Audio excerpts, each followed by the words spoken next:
Are we live now?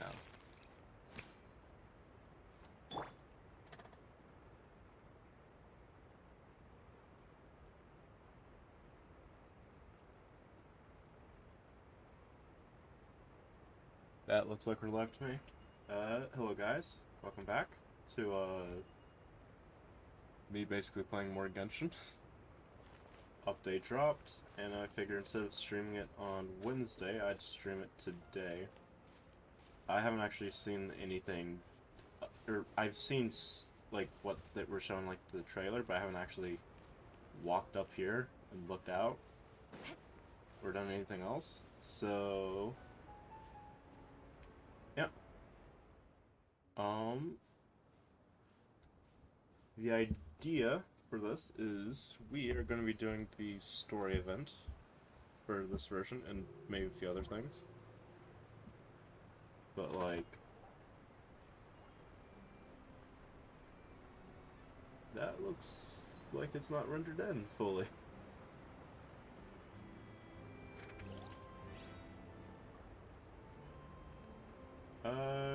That's a viewpoint. Hold up. Where's the traveler? Just what will we come across this time? I'm gonna want to swap to Hydro stuff, so you know. Okay, so guess I'm going in. Oh, there's stuff down here as well. Actually, I think we're just gonna drop down here. Because I want to explore most of this place at some point. Like, that feels like it would be neat. And hey, look, there's some stuff.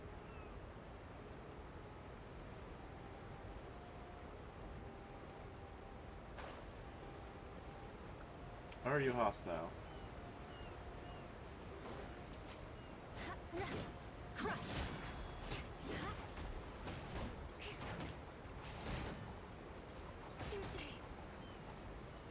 Okay.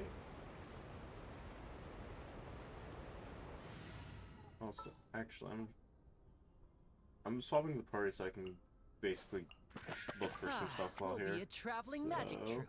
We'll go with this. We'll turn the traveler to Hydro. And call it a day.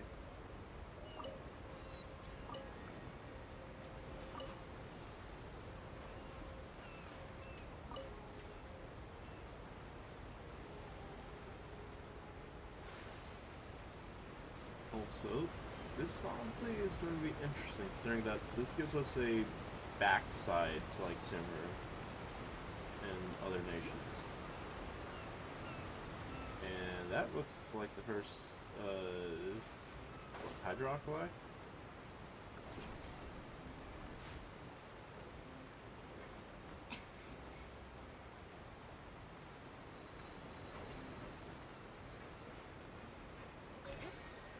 Hydroculus.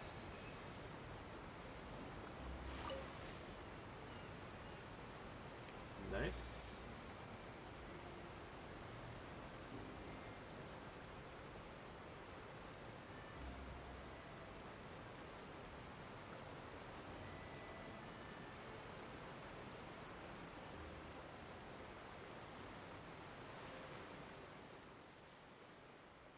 Is that a goat? Hold up.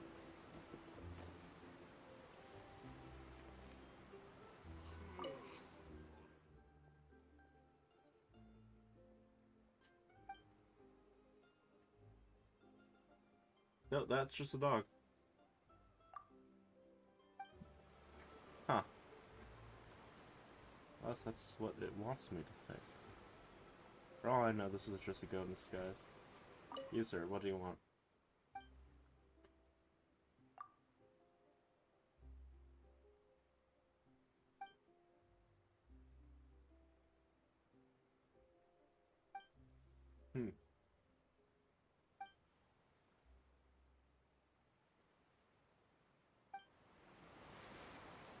Neat.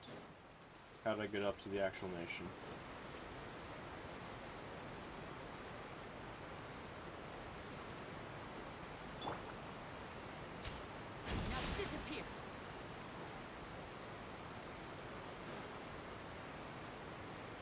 kind of viewpoint if I go back here, or is that already covered?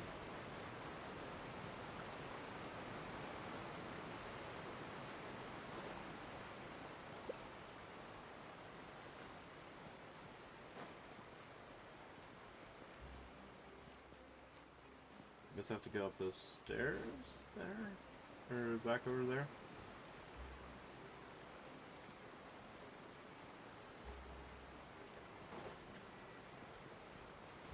Looks like it's the solution. Or not solution, but like what I need to be going. Interesting that those robots are here. Actually, you were in the trailer. I must talk to you.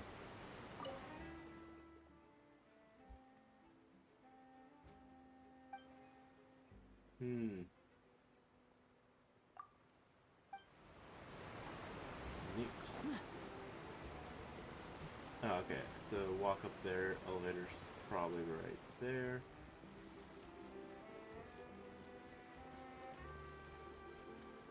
Yeah, guessing this is the elevator. Yep, doors closed. Please give me an IC, please. This is the window. You had better give me a view.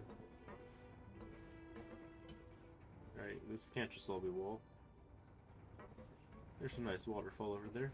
You can just make so I can see that, right? Come on.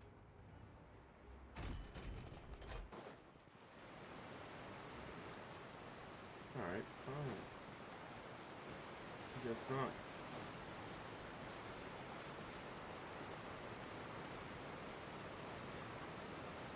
Alright, first statue of the 7 of Fontaine. Oh neat, so that's where Mr. Emperor of Fire and Iron is. Cool.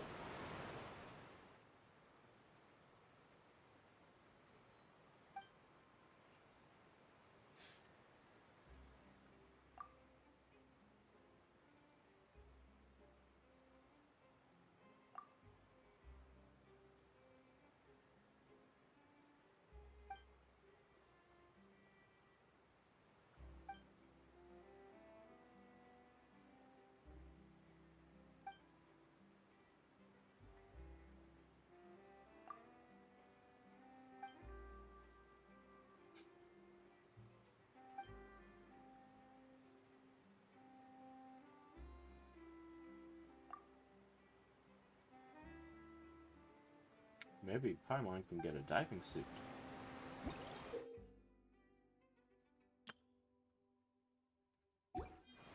That's not why I'm here. Like, that's cool and all. I want to swim. But, resonate with Hydra. Let's see what the Traveler can do.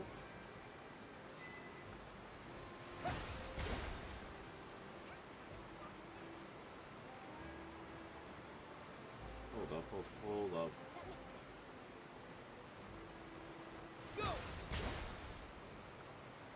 The Traveler has a water gun. Let's go.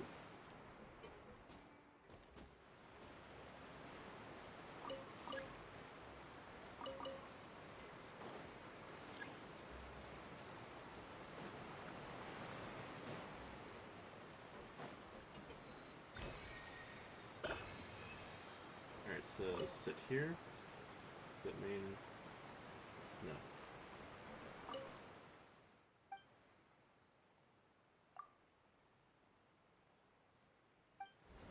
Oh, sweet.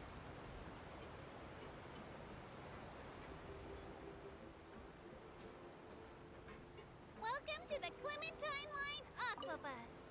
This boat tour will take you to the magnificent Court of Fontaine, the most important city in our nation. I'm Aval, and I'll be your tour guide for this trip. Even though I'm not as reliable as Elfan from the Navia line, I'll still do my very best. And if you're dissatisfied with anything, feel free to let me know right away. Oh, wait a sec. It's,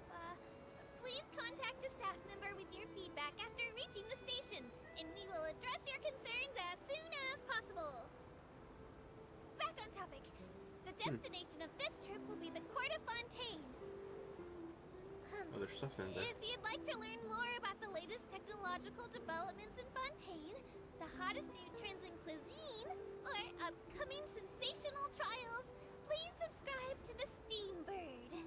Oh yeah, no, that's where Charlotte was, right? That's where she works. I did record everything from the TCG battle. I'm still debating on whether or not I should make that into a video. I'm missing a couple of parts and whatnot.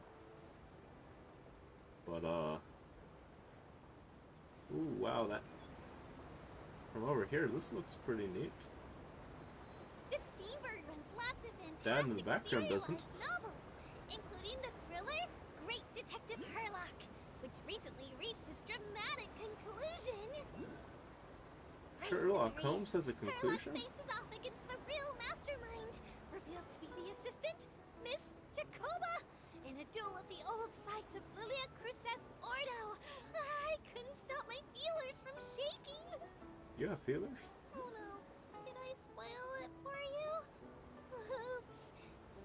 Anyway, coming up ahead on your left-hand side is Mercy Village, the hometown of all Melusines, myself included. It's deep below the ground, just over there. Over there? Cool, cool.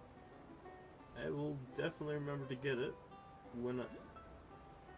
But there's so many things that I'm seeing off to the You will side. now pass through Poisson Tunnel. Now that I think about it, very few people tend to take this line. Poison Tunnel? Maybe it's because humans don't really like deserts. After all, the most popular route in and out of Fontaine is through Liyue's Chenyu Vale. Shinyu I've Vet. heard that in places with lots of sand, even clockwork mecha will Hold start up. to malfunction. I mean, no rational person would try to cross a vast, hot, and dry desert to get to Fontaine, right? I'm so sorry. I didn't mean to imply that you were irrational. I'm a very irrational being. I didn't know that there was a leeway line. Otherwise, I'd have gone through there. But that does mean that at some point in the future, we're going to get leeway's second thing, aren't we? Or a new thing for leeway. That will be neat. You know, I will travel across the entire desert just to get to the ocean. Seems logical. Once again, more hydro stuff I can't collect. I can just only watch it. Hold up. Looking ahead on your right-hand side, you'll see Aranias, where the Opera Epiclese is located. Do you see that really tall structure? I once asked Elfin, what's that big old thing? She said, no clue. What's the use of learning the meaning of things? But anyway, Elfin is a super That looks amazing like a and super pretty guillotine. Melusine. If you have a chance, you really should take the Navia line and listen to her tour. Behind me is the destination of our tour, the magnificent court of Fontaine. Please take all of your personal belongings with you when you disembark. I'm going to shoot everyone.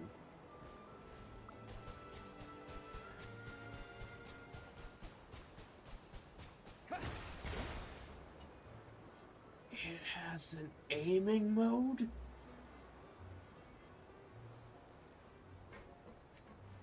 My goodness. Well, I did notice I just lost a bunch of health doing that.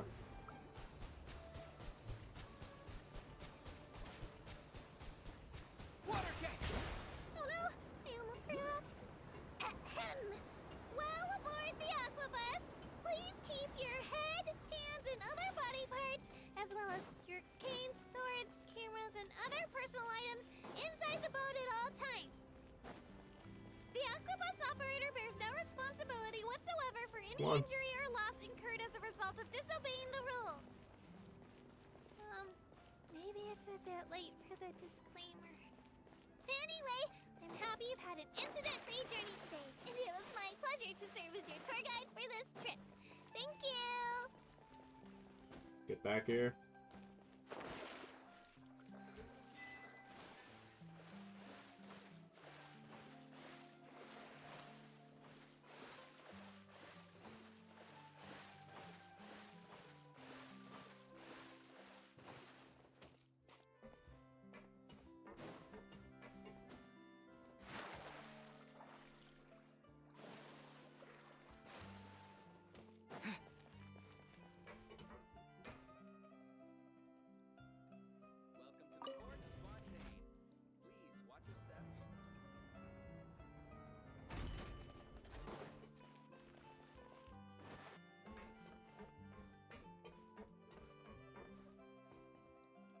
Okay, do you have a vision on you somewhere? Doesn't look like it. You're not a playable character. Okay,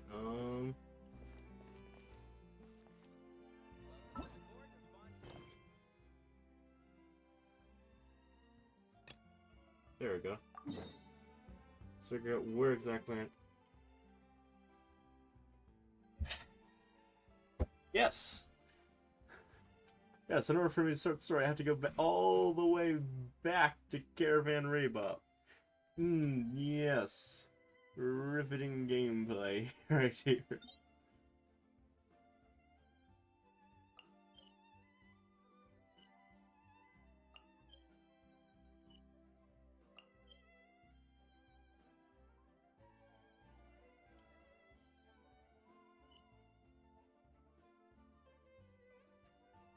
You know what? We're going to explore the city first.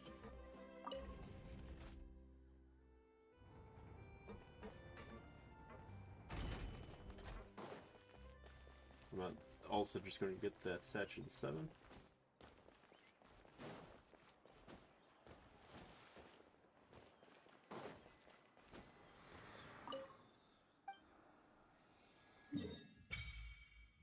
Woohoo! And that looks like it's going to be something for the future.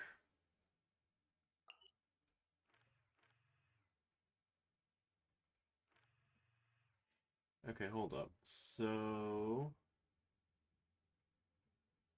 given the weird layout of Fontaine right now, I'd be safe to say that there is probably something big, like, right around here for going from Leeway all the way to Fontaine. Because, like, this here is probably all desert. Up here probably connects to the ocean part there.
Alright, in which case, I'm getting myself acquainted with this place first.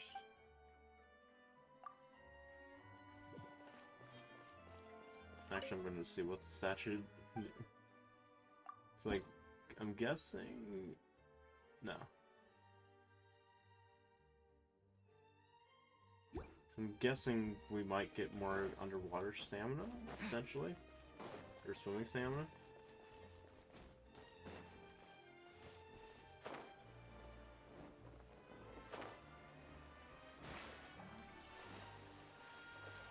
Like, that's the new swimming stamina bar. Let's drop down here.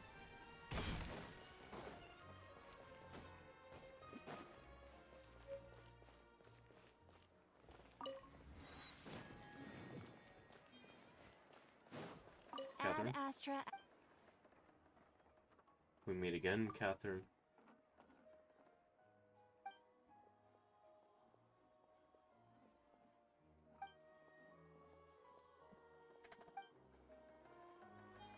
Ad Astra. Are you also a Clockwork Puppet?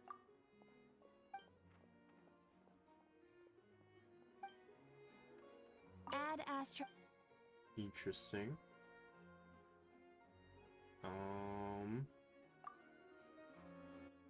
Now that I'm in Fontaine, what do we got? all of these are definitely stuff I am probably going to want for leveling. That's a wolf.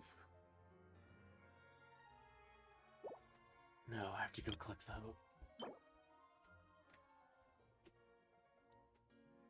That's squid. Huh.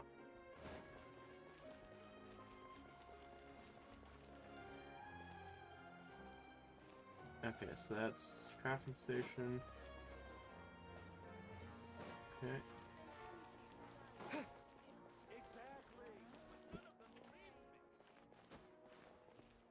That looks interesting. I'm gonna head this way though.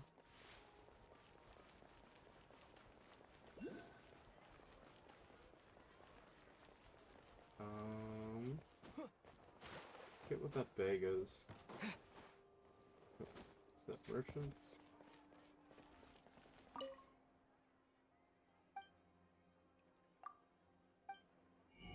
What do you sell? Fanta.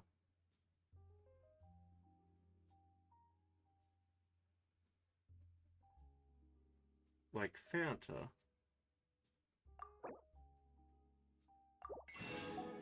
I will take your entire stock, good sir. Fermented juice.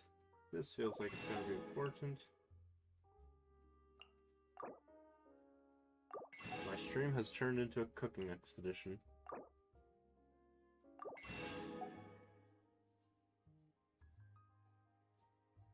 And I am here for this. Wait.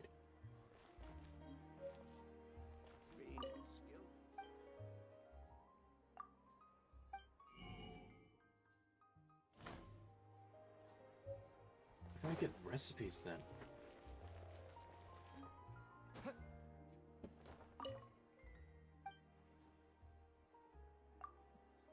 You sell recipes. I'm going to take that as a no. That looks cool. Water jet!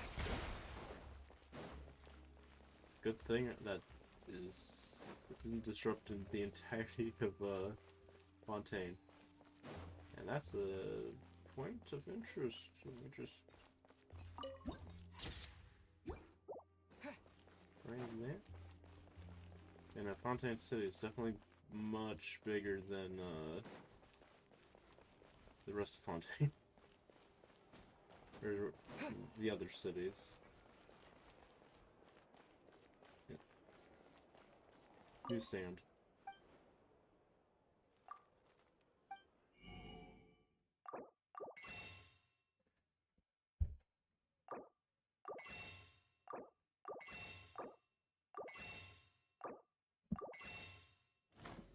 Thank you, good sir. I require all of your reading.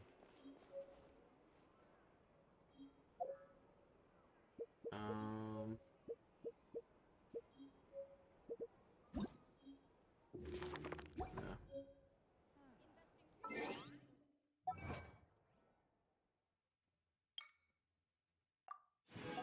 Fontaine. As well check.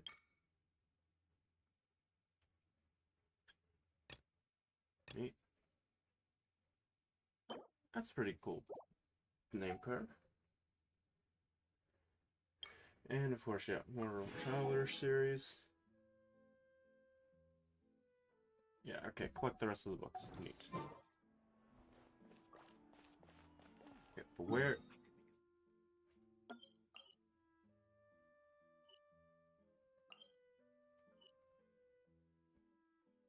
Yes, those two are definitely places where I'm gonna want to go. Let's go to the hotel. Is this the hotel? Fancy.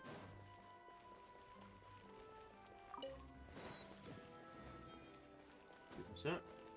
You. Going in.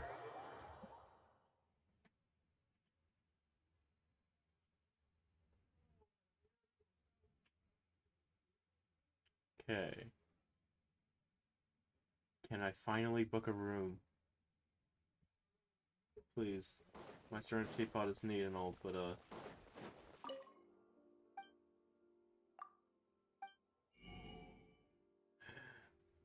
more Fanta. Yes.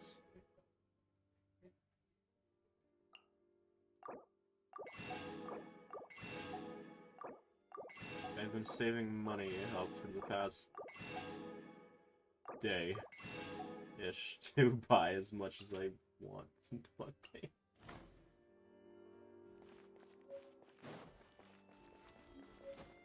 Yeah, I will log in every day just so I can get enough Fanta so it becomes a staple food source.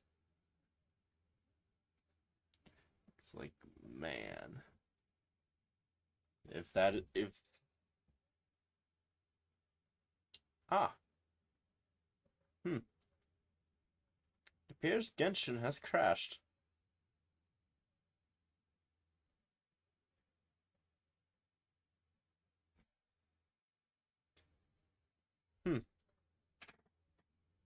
Do I have a BRB screen?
Ah, yes.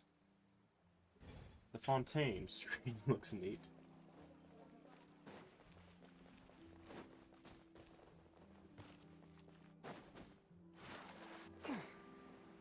Oh, now this looks like it's a neat cafe.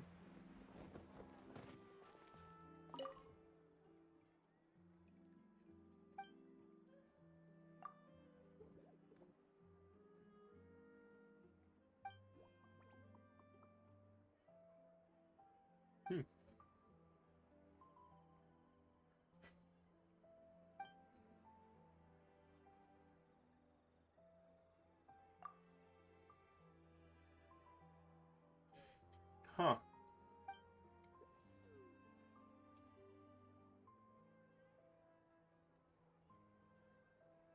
I'm gonna remember that name.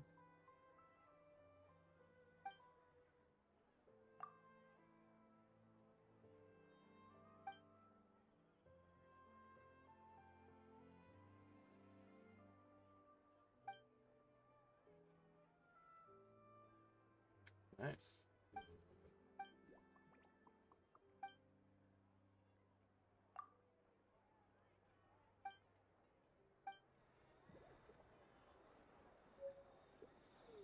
Oh, nice. So that's what the town books look like here. The scrolls. Hello.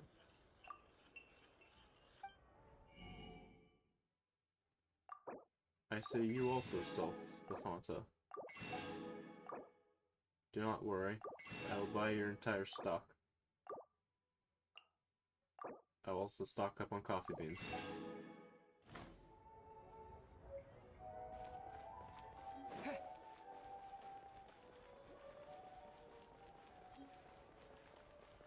Okay. Is that everything? It looks like it's there's the fishing association. Once again, just off the coast. The heck is this? Oh. Neat.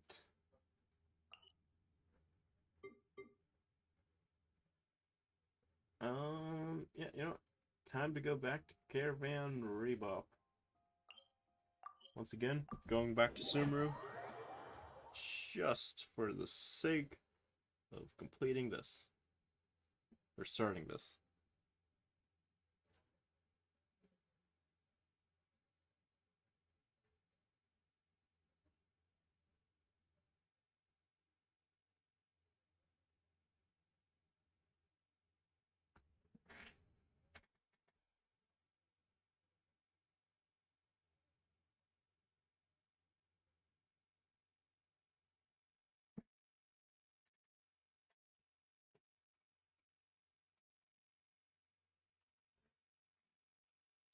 This, I think, will be interesting.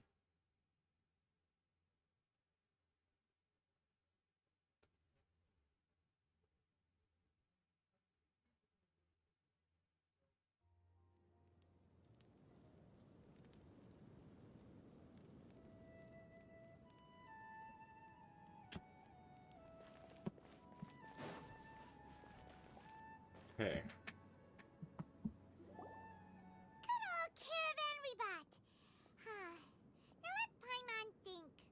What were we up to the first time we came here?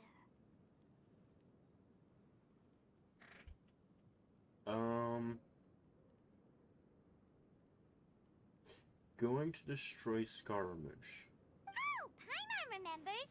Nahita's consciousness had been trapped by the doctor. But we followed the clues she left behind to help. So much time has already passed since then. And it seems Sumeru's changing for the better now that Nahita's in charge, right?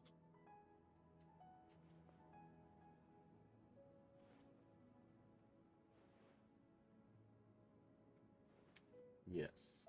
Paimon just hopes this peace will last a long time. And then Nahita won't have any more new problems to deal with.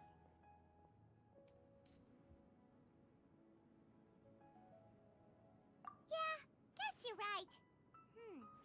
We somehow always find ourselves right in the thick of it. Who knows what will happen next? I know what will happen Come to next. think of it, maybe it's all because of you. Maybe you're just a magnet for trouble. I know where we're going next, Paimon.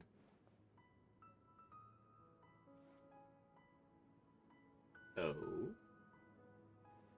I was thinking you just might be the problem, Paimon. Are you causing trouble, Paimon? Me? Before Paimon ran into you, Paimon never ran into any trouble. At most, when she was super tired, Paimon got caught in some strange whirlpool and sucked out into sea. And even then, you fished Paimon out.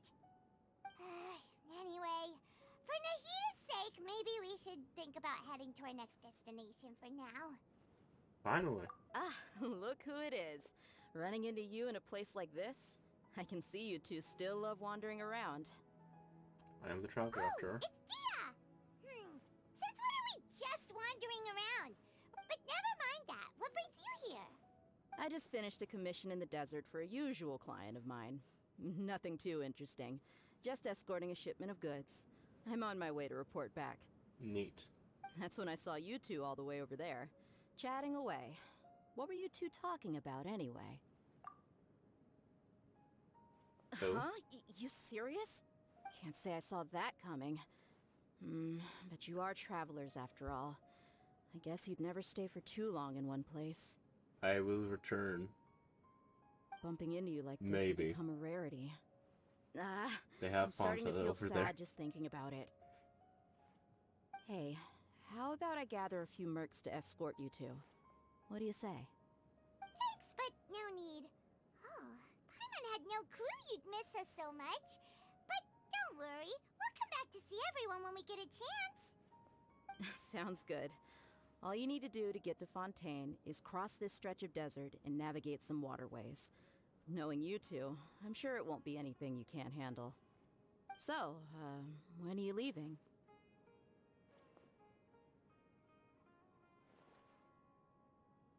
A few more. No. Oh, wait a sec.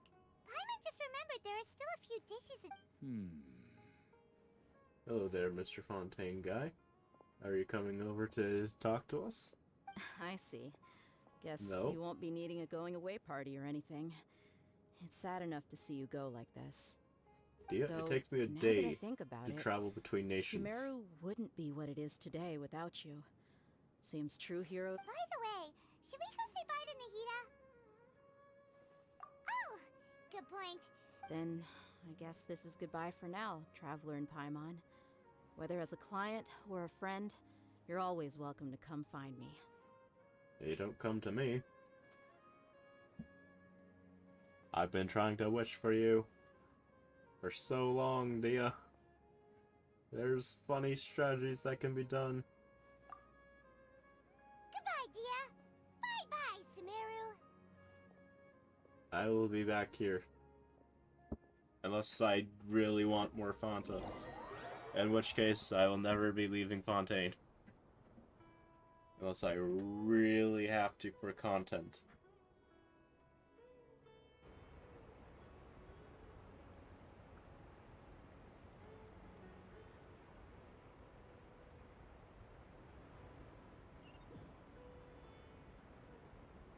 Ah, yes, it just teleported me here. Good. I don't have to travel. I'm teleporting across the sea because I did this already.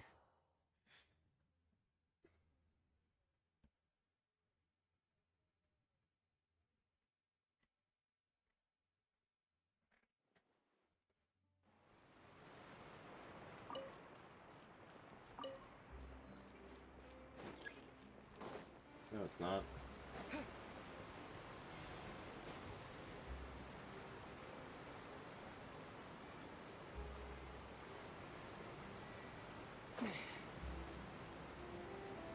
That guy pulled me all the way over here from Caravan Reba.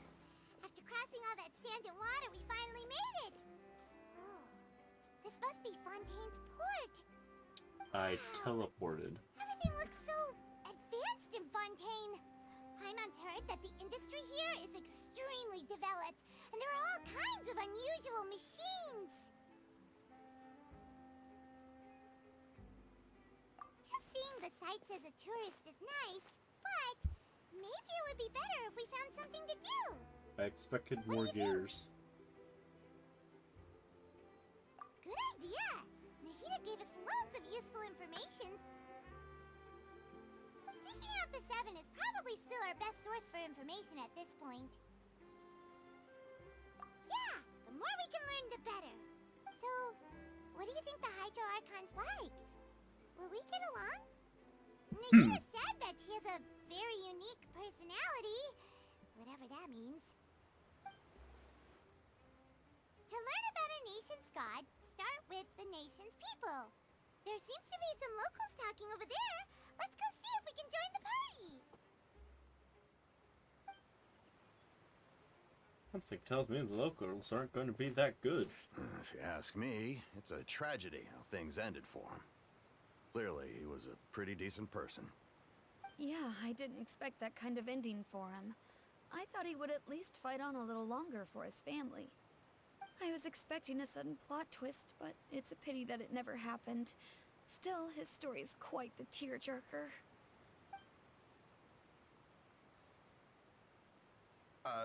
Excuse me. Can I help you too? Hi. We're travelers new to Fontaine, and we had something we wanted to ask, but you seem to be really busy talking about some kind of play, so we didn't want to interrupt. Oh no, it's a court trial. Play? Oh, no. We're talking about something that really happened. In fact, it's a case that was just heard a few days ago. Really? Like, a real trial? But the way you were talking about it and the words you used just now made it sound like some kind of story. Well, good tales are often based on true stories, aren't they? And what you see in reality may also be someone deliberately putting on an act while harboring ulterior motives. Whether something is true or not simply isn't that important. The main thing is whether the story being acted out on the stage is splendid enough. Oh, but it looks like you're not from around here. You probably don't know that the Fontaine Court of Justice is called the Opera Epiclese, or more commonly known as just the Opera House. But,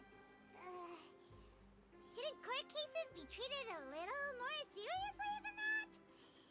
Not to question Fontaine's way of doing things. It's just that putting someone on trial is usually a very serious thing. Yes. No worries. Other visitors to Fontaine have wondered the same thing. You could say that we just don't want to waste the moving stories behind those cases. And as for your worries about whether the cases are treated with due reverence, we have the absolutely just and honorable Chief Justice Neuvillette, as well as the Oratrice Mécanique d'Analyse Cardinal, a machine created by the Archon. Between the machine and the Chief Justice, false charges and injustice are a thing of the past now. Oratrice? Is it some kind of machine, too? Oh, Paimon, wait. Paimon almost forgot to ask you our question. Oh, that's easy. Just go to the Opera House. Lady Farina practically lives there. You could definitely say it's her biggest passion. I think what they mean is that they wish to speak with the Archon personally. In that case, I'm afraid it's going to be a tad more difficult.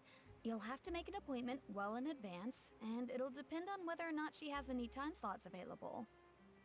Huh. Is the Hydro Archon super busy taking care of official stuff? Wait, didn't you say that she's always at the Opera House? No. Lady Farina seldom takes an interest with the nation's affairs. The reason it's difficult to make an appointment is simply because she's incredibly popular. That's right. After all, she is the Archon. Though she may tend to get a little dramatic from time to time, people can't get enough of her. Huh. First time Paimon's ever heard of an Archon being described that way before. Interesting. Wait! Paimon gets now! The Hydro Archon is kinda like a big celebrity here, right? Yeah, I suppose you could say that. Perhaps you could even say our mascot. Hang on. Mascot. This is still Fontaine's Archon you're talking about. You should show some more respect. Mascot. Yes, you're right. I guess I should at Hey, least Paimon. try to be a little more respectful in front of visitors. Otherwise, I might get arrested and find myself facing. Come on. Sure, there's a lot of laws here, but nobody's going to be arrested for saying something disrespectful about the Hydro Archon.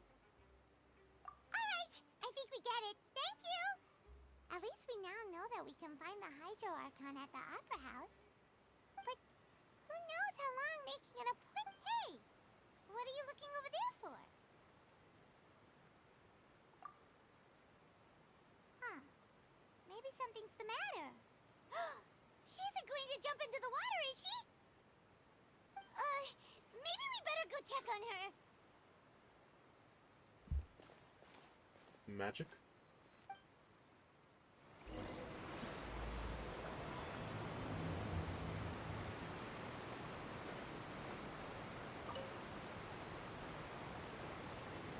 Alright, Lynette, show us a magic trick. Hello there. Excuse me. Are you alright? Huh? Ah, I'm fine. fine. Oh, okay then. We just noticed. About many things, actually. But there's nothing. I was just reminiscing about a place my brother and I would play when we were kids. It was just atop that hill over there. See? You're pointing at the sea. Wait, are you saying that you and your brother lived in the water? Though people call the waters around Fontaine a sea, it's actually just an inland lake that's filled with fresh water. And no, I can still see that hill clearly in my memories. Now, it's been completely submerged. He would skip and jump, tossing sand in the wind. The sun shone brightly, and the air was filled with the scent of the sea. But now, the water is gradually swallowing our memories. It won't be long before it swallows us. Sorry. Paimon doesn't really get what you mean. Ah, I don't believe we've had the pleasure of meeting. Are you Lynette's new friends? Oh, and you are? Thanks for looking after my sister. She often comes here to reminisce about our childhood, that's all. There's no need for any concern. Oh, allow me to introduce myself. I'm Linny, and this is my sister Lynette. If I had to guess, I'd say you must be travelers from abroad. Whoa, it's almost like You. magic. Paimon is Paimon, and this is the Traveler. We just arrived in Fontaine. We were just talking with your sister. Even though we didn't really get what she was saying. I see. It's unusual for Lynette to be so willing to talk with anyone. Oh, really? Then you two are just like us. Paimon's always the one talking for some reason.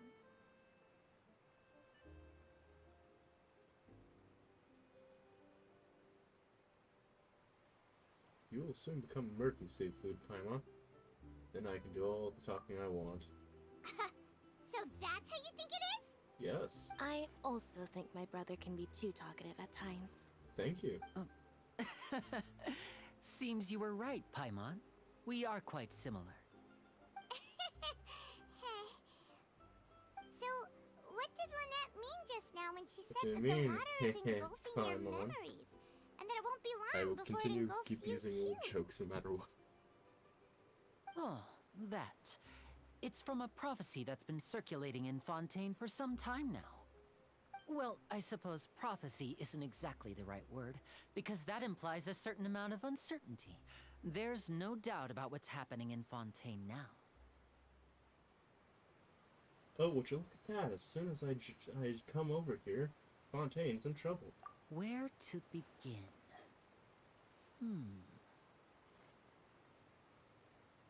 Let's put that question on hold for a moment. We still haven't formally greeted. Did all the introductions earlier not count? No. Magic trick. Paimon. Magic trick. Hello, traveler.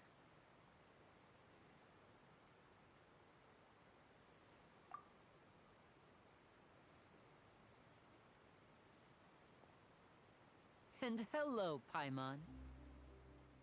Hey! Why didn't Paimon get a handshake? You're not poking fun at Paimon, are you? Nope. Please, don't take offense. Just consider it a sort of etiquette we have here in Fontaine when making new friends.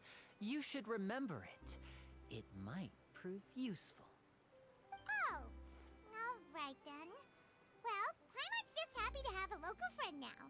Magic? By the way, we were just getting ready to go to the Opera House to meet the Hydro Archon. Which, So you're going to see Lady Farina? No problem at all. In fact, I was planning to go to the Opera House later Please, follow me.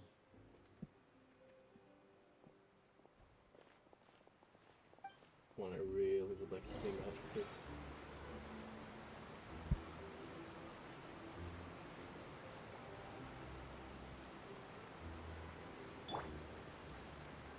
There's two of them.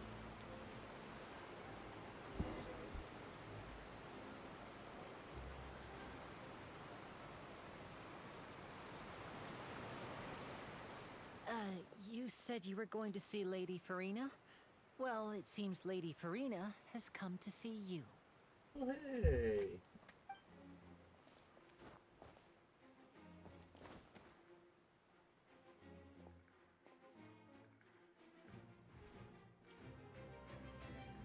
You don't have to. You're not the Hydra Archon. There's the Hydra Archon.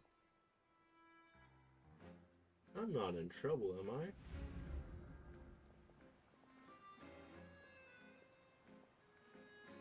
Huh. So, she's the Hydra Archon? But how did she know we were looking for her? Because... My dear people, rich and poor, those with cup in hand and those with nothing at all, raise your glasses in celebration! If you don't have one, then just raise your hand in lieu.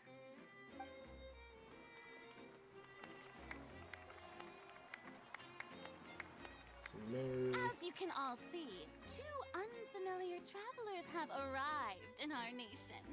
Come, let us make a toast in honor of this traveler and his companion who have journeyed here from distant lands. Neat.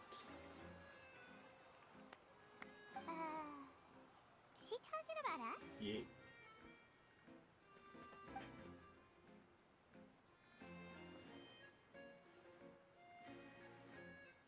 I've long heard of the turmoil and chaos you've left in your wake as you visited other nations. But I welcome you nevertheless. No, I have come to receive you personally.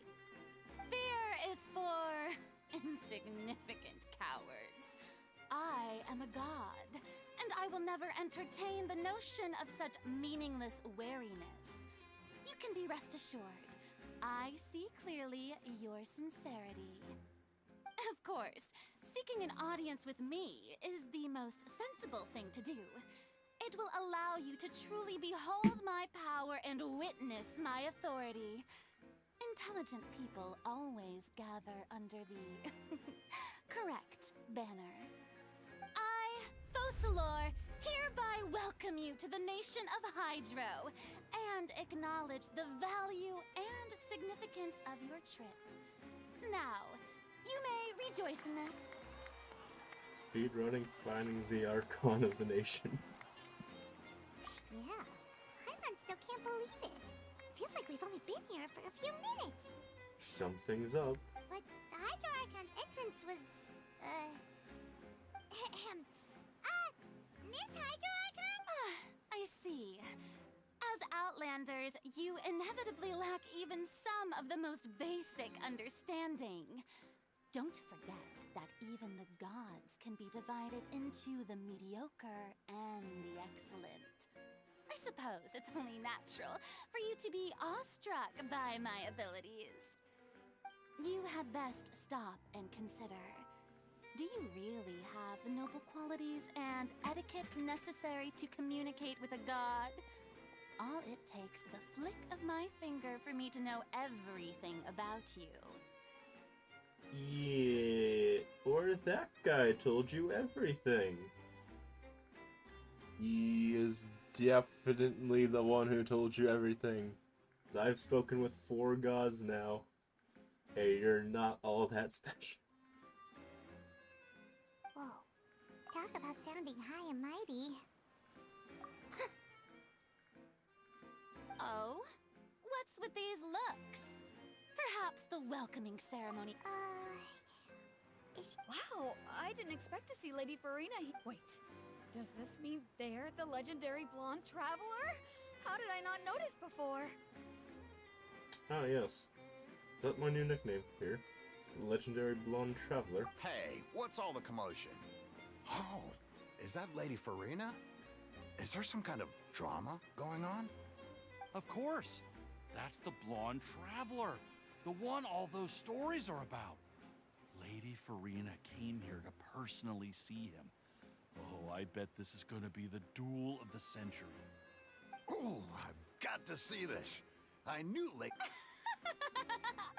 Yes, but don't get too excited now.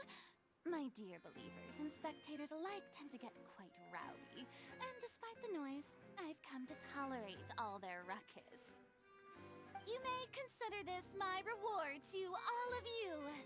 I have determined that there will be an epic duel between myself and this traveler from another land, just as you were hoping to see. What kind of duel? Like, We talking like Yu-Gi-Oh? Or I guess Genshin Impact trading card game? You going to fight this out sword v sword? Or is this going to be more of a courtroom thing? Do I need to whip out Ace Attorney? Now she wants to fight? Aren't we getting a little ahead of ourselves? Fighting gods. I got a resume.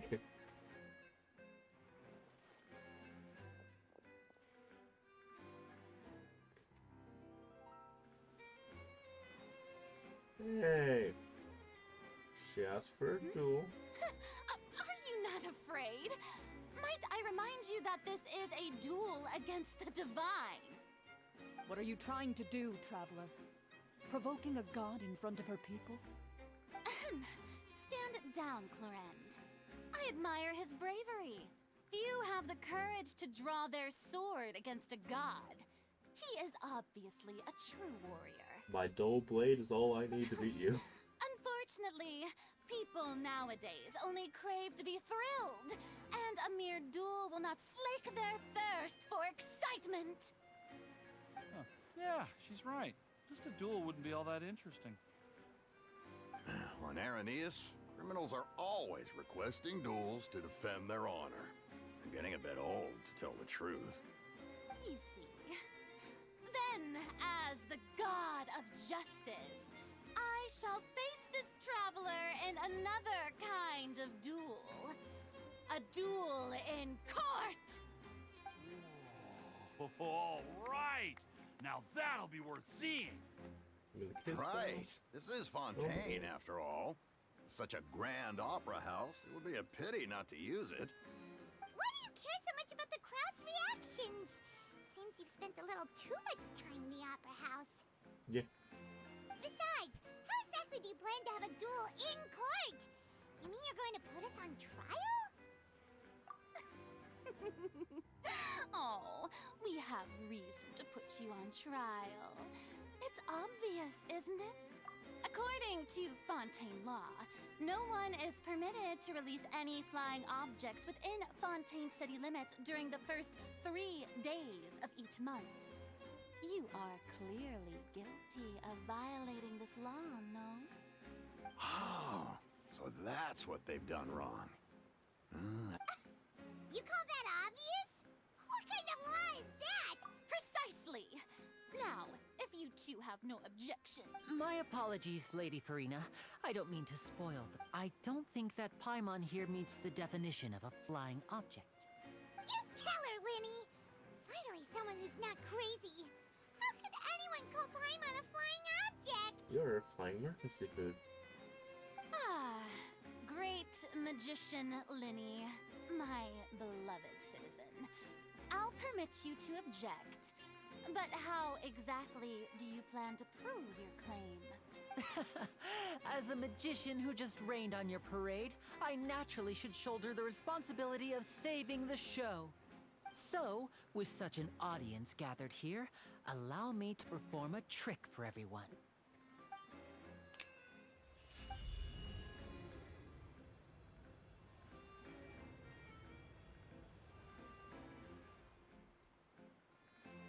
Ta-da! Thank you, Lenny. What's that on Paimon's back? Hey, when did you do that?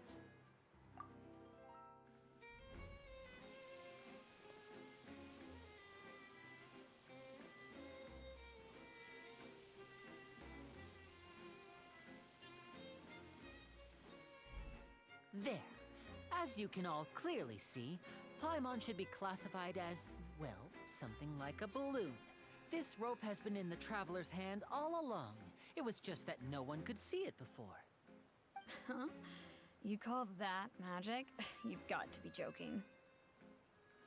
I thought it was... Huh? I'm not sure what to think. It seems Lady Farina's charges no longer hold water.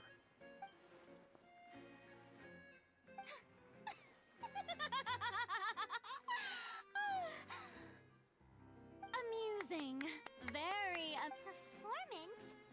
You see all this as a performance?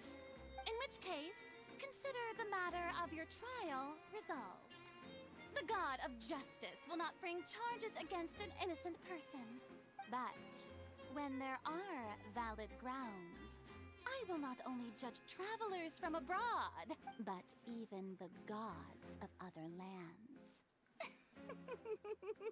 Yeah, I look forward to seeing your upcoming performance at the Opera House, Mr. Linny and Miss Lynette. That's enough for now. Toodaloo!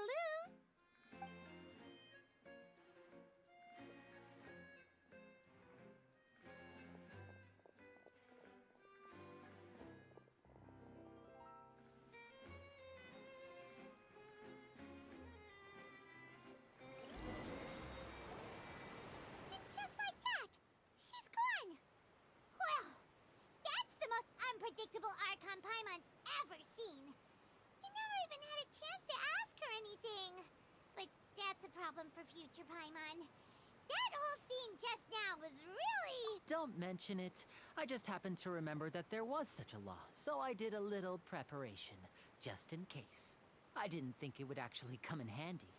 So, now do you see what kind of god Lady Farina is? She can be a bit confusing at times, but she is still amenable to reason. Anyway, Paimon had no idea you were a magician, Linny. It sounded like you'll be performing at the Opera House, right? I just know a few simple tricks I use to make a living. Lynette is my assistant. It will actually be my first time performing on the most prestigious stage in Fontaine, the Opera House. Nice. But isn't the Opera House where criminal trials are held in Fontaine? I'm sure it's just a big area. When there are no public trials being held, the Opera House hosts a variety of other performances. To the people of Fontaine, the line between a trial and a performance can be a little blurred.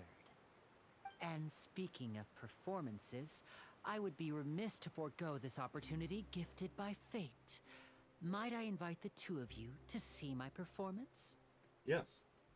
My brother's always excited to make new friends. Oh, sure. We don't really have anything to do now, and we wanted to go to the Opera House anyway. I mean, God of Fontaine is definitely going to try to get us on trial. Splendid. In that case, why don't we go together? I'll show you the way. I just have something to take care of first. Oh, you really mean it? Then I'll take you up on your offer. This is a magical item known as a magic pocket. Perhaps you can help me distribute them to the people here. Huh? What are they going to use it for? Is it a bag folder? About that... I'm not sure exactly when it began, but a prophecy has been circulating around Fontaine. It says that every person in Fontaine is born with sin. No matter how the nation of justice holds trial after trial, this sin cannot be absolved. Until one day, the water levels in Fontaine will rise, and the sinful people will slowly be drowned.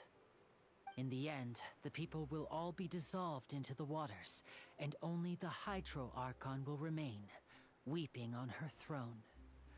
Only then will the sins of the people of Fontaine be washed away. That sounds pretty gloomy. Why are people in Fontaine born with sin? What is that supposed to mean? There are lots of guesses. Some say that the ancestors of Fontaine stole the power of the seas and stirred its wrath. Others say that the people of Fontaine never heeded the first Hydro Archon's warnings and offended Celestia. But here in Fontaine, evidence is what matters. There hasn't been concrete evidence for any of these claims, so they can only be regarded as conjecture. If even the people in Fontaine don't know what sin they committed, wouldn't it be better just to ignore the prophecy completely? Why bother feeling guilty all the time? That's exactly what the people did at first. But in the last few years, the water levels in Fontaine have actually started rising.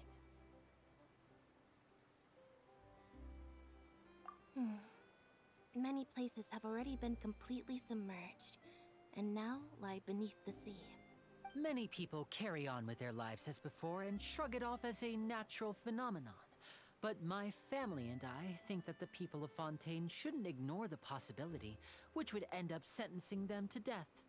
We hope that at least the people who reside near the waterfront can move away before it's too late. So, we've started distributing magic pockets to them.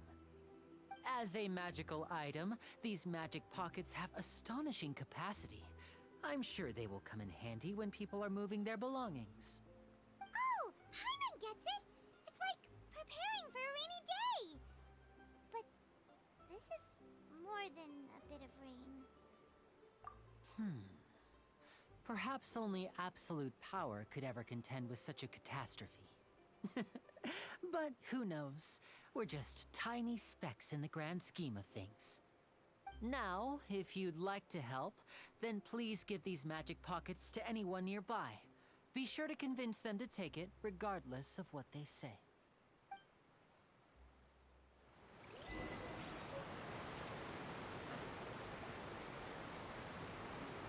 Yes, sir. Would you like a magic pocket? So you're the blonde traveler. Oh, a magic pocket? Seems you... Thanks. Please, also Huh. The lamp was easy. Yes, sir. Magic pocket. What's this? So you also believe in the prophecy? What? You mean you... No, I believe in the prophecy. The story says that people once lived in the ocean. They were one with the ocean and couldn't live apart from it. But as time wore on, people desired to live on land and developed blood vessels, encapsulating the sea within their bodies. Thus could people set foot on land. So, if you ask me, when the water rises and takes us all, it'll be like we're going home. Oh, we hadn't heard that one before. But people... All right, I'll take it. I guess I just feel that being dissolved into the water doesn't necessarily mean death. You go live underwater, man.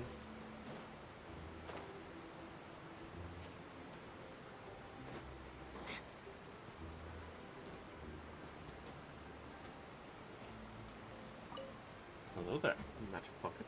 Huh? I don't want that thing. Way I see it, if the prophecy's true, life is all about living in the moment. What use is there in worrying about the future all the time? We'll cross that bridge when we get to it. You should still take it. You never know when it'll come in handy. Oh, all right, fine. Thanks. It's just that if I start moving, that means I've already given up on the life I have now. I'd really rather not. You can put makeup in it. No that.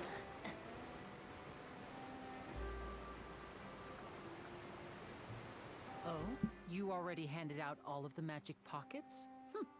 That was fast. So, what did people have to say? Yes, but that will change once disaster strikes.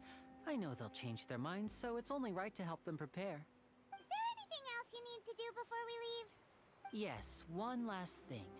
I have the magic pockets made by a workshop in the court of Fontaine. Since we're out and about, I was thinking about bringing him some more material. So, you want to collect materials? Just tell us what the material... Oh, that would be much appreciated. We'll need some romaritime flowers. I remember seeing them near the waterfront on the east side of the harbor. Oh, neat.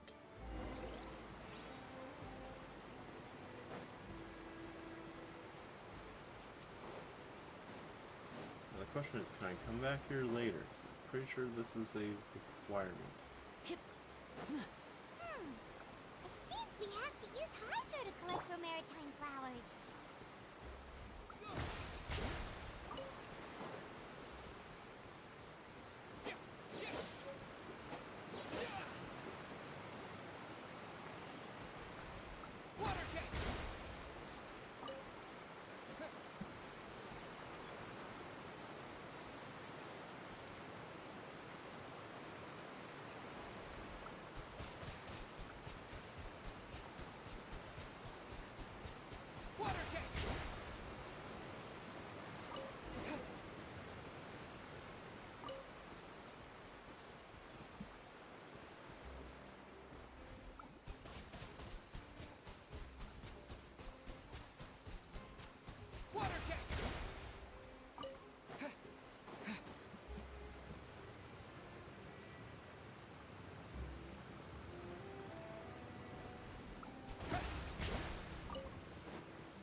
made quick work of that. I can tell you're an experienced traveler.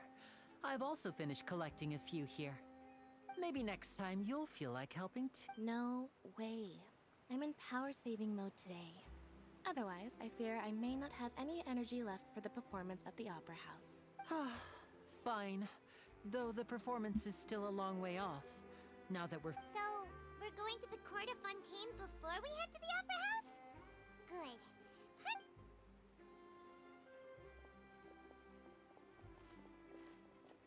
That better be a good magic show. Wait, shh. Have you noticed that person over there? The young girl. Huh? What's wrong with her? She's obviously a thief. Magicians and thieves practice similar methods. We divert attention, and a distracted audience is one that won't discover what you're really doing. Watch her movements carefully.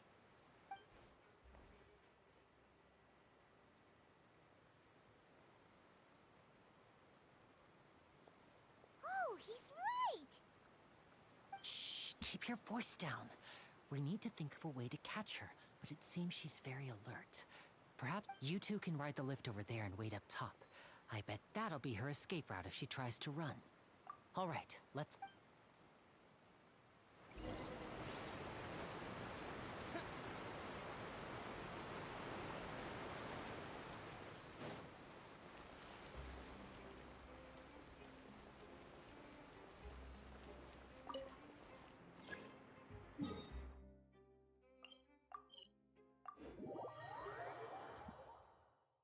This lift will never be right where I want it to be. This is the spot where Linny wanted us to wait. Oh, look! Isn't that her?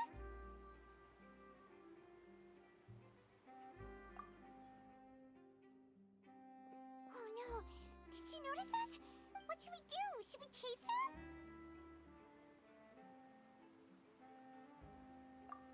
You're right. She might... Nothing's happened for a while now. Paimon wonders if Linny caught the thief. Yeah, let's go.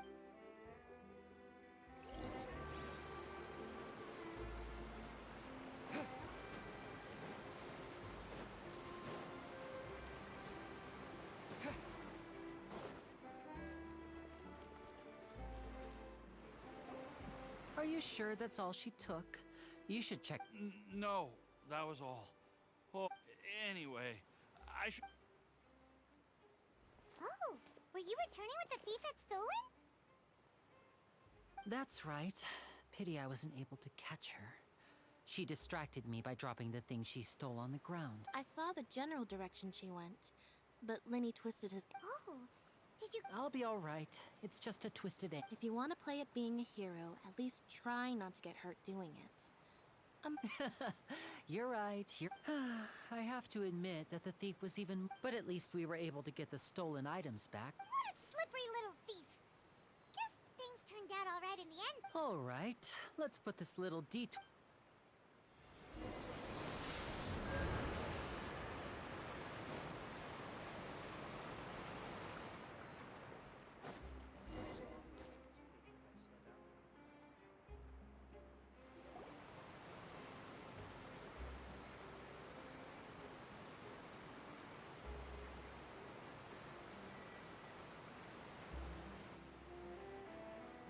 So, we ride this thing to go into the city? What an ingenious way to get around. This is an aqua bus. It allows people to travel between several key locations around Fontaine. It's pretty convenient, but the ride can become a little dull after a while. The scenery is always the same. That's... So you mean it's still boring even when I'm riding with you? No, that's not what I meant. It's just that, well, you don't really talk that much. Besides, it doesn't really feel like a real trip when it's just the two of us. It's the same as being at home. Whatever.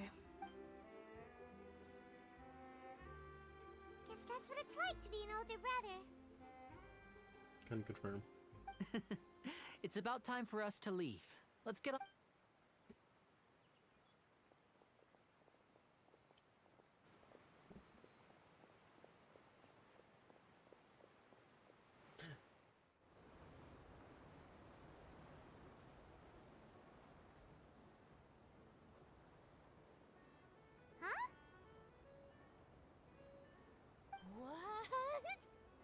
Traveler! Paimon! Charlotte! Oh, I never guessed I'd bump into you while riding the Aquabus. In the story of my life, this is big news. What are you doing in Fontaine? I didn't hear anything about you paying us a visit. Yeah, it's quite the coincidence. But as travelers, we're always on the move. It's not surprising that nobody knew we were coming. I knew we were coming. Though we still have no idea how the Hydro Archon knew about us. Oh, let Paimon introduce you to our new friends. No, they're ignoring each other. No need for introductions, Paimon. I would recognize the great magician Linny and his assistant Lynette anywhere. I wouldn't be much of a reporter if I didn't know who they were. It's a pleasure to meet you. I'm Charlotte, a reporter for the Steambird. Neat. Nice to meet you. From the Steambird, huh? We've often relied on your paper to promote our performances. It's an honor to meet you. Now that everyone knows each other, Fontaine suddenly doesn't feel like such an unfamiliar place. So, what have you been up to lately, Charlotte? Any big news? Not too much. When there isn't any breaking news, I mainly cover the trials at the Opera House. You can still manage to keep readers' attention as long as you tell things from a clever enough angle, even if it's the same old topics. For example, reporting on how a scammer once deceived vulnerable girls into relationships, or how a financial criminal was once so poor that they ate a single piece of bread for 5 days.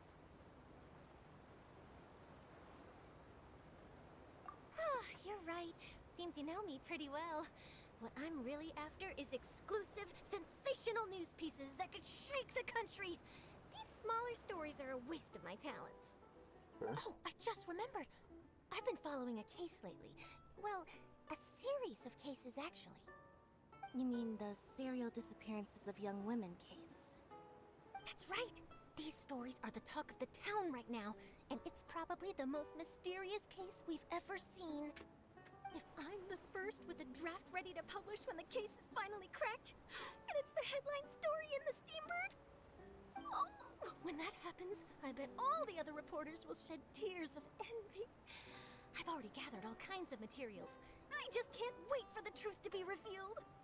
So, what is the serial disappearances of young women case? You mean the culprit? That's right. The first and ever since after a period of time, another girl disappears.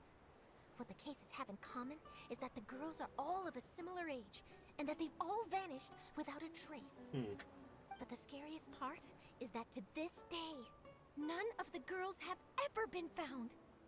Many suspects have been arrested over the years in connection with this case, but shortly after each arrest, another disappearance would always happen.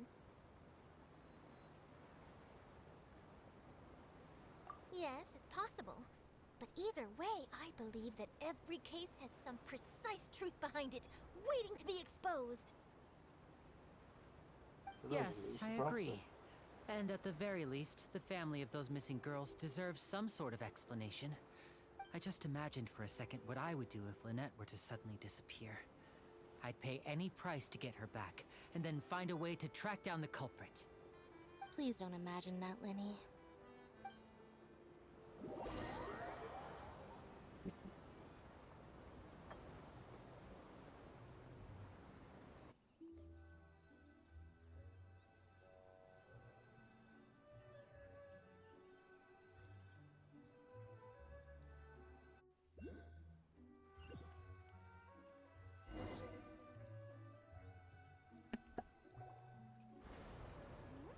Hey, we're almost there! Look! Ah, yes. The city looks great. Not like I haven't seen that before. Or something like that.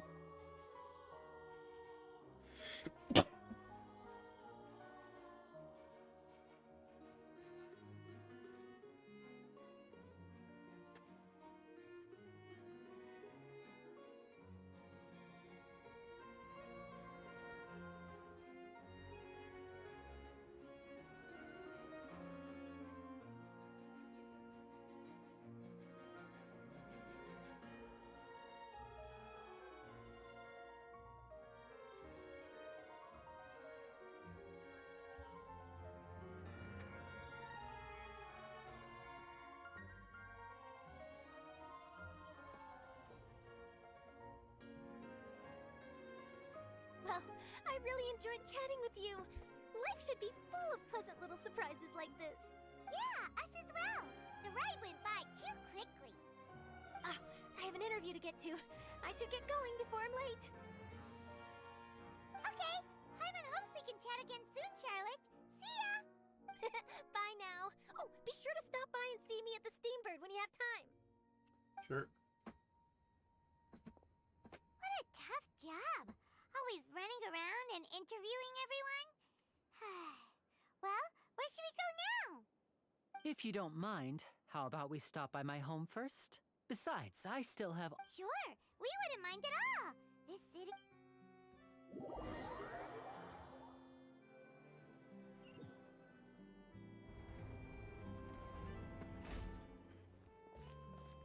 Oh, nice.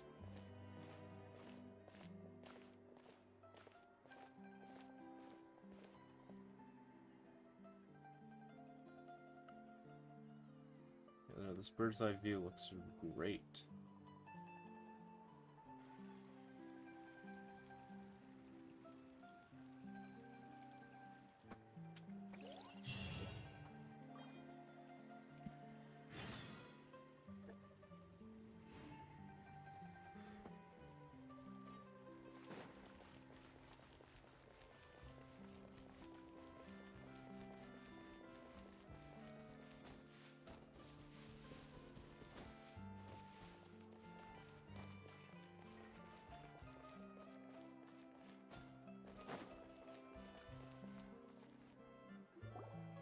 This is our current abode.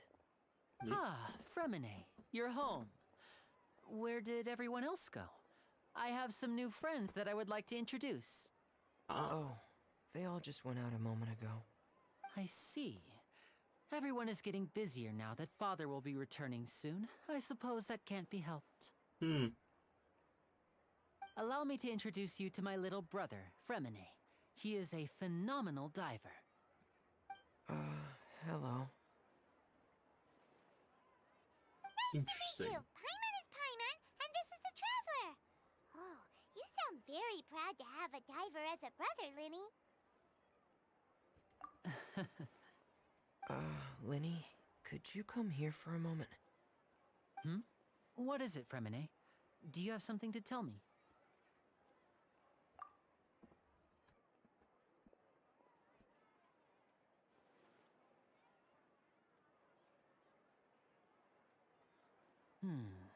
Okay, I see. Is everything all right? Oh, it's nothing. We were just discussing a little... Oh, before I forget, the Traveler and I collected more materials to make magic pockets. Were you able to get any, Fremine? Yes, I went diving and gathered lots of materials. I was about to give them to you. That's our Fremine, always quick with the underwater work. Oh no, it's raining. Oh no.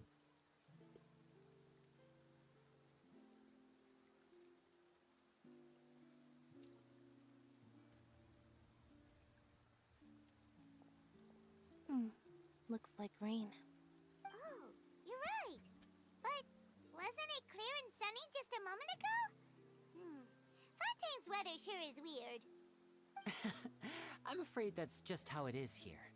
It often rains on days where there are trials being held in the Opera House, but don't worry, it'll clear up soon enough.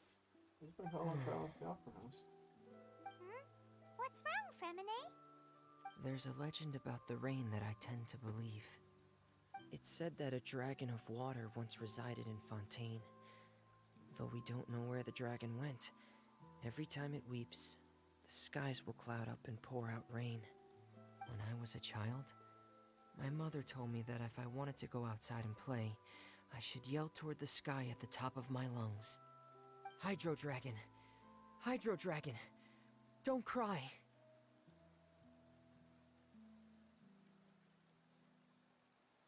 If it's an elemental dragon, then having the power to make it rain wouldn't be very unusual. Let Paimon try something. Where's the Electro Dragon though? Hydro Dragon! Hydro Dragon! Don't cry!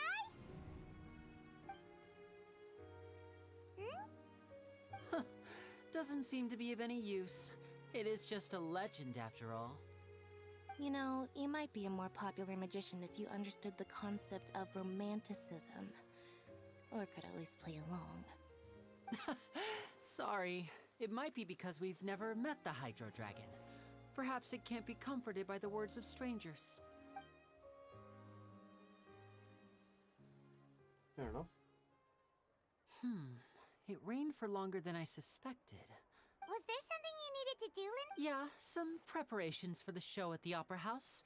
I need to find a way to catch the last aqua bus of the day. On the day of the performance, just ride the aqua bus to the island of Araneus. I'll have Lynette meet you at the fountain in front of the Opera House. Oh, are you leaving? What is it, Fremine? I'm in a hurry.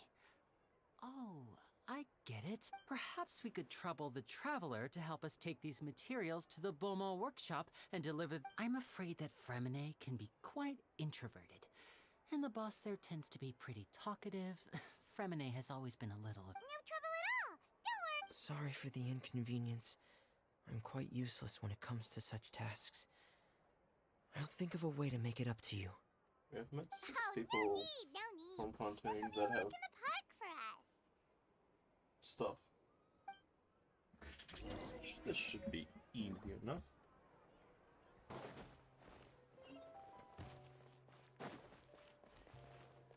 Now, question is, we've met 6 people. Is this 7?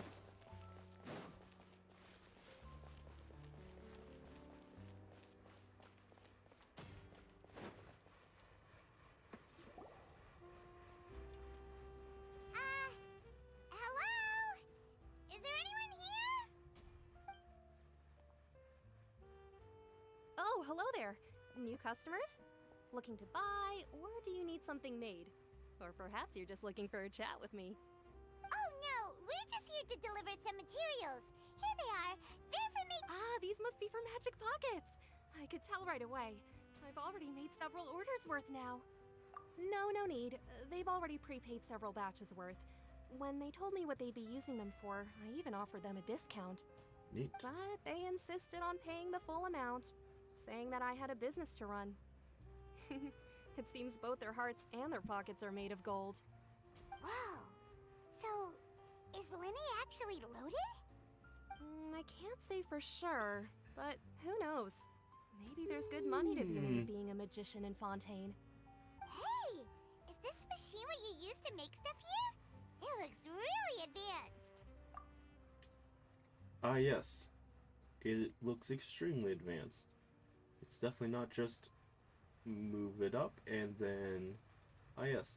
The work of a hammer. Why use your hands when a machine can do the work? It would be a waste not to use the latest technology, and wasting is a kind of crime. But where does a big machine like that get its power from? Lava. Well, it's a little complicated.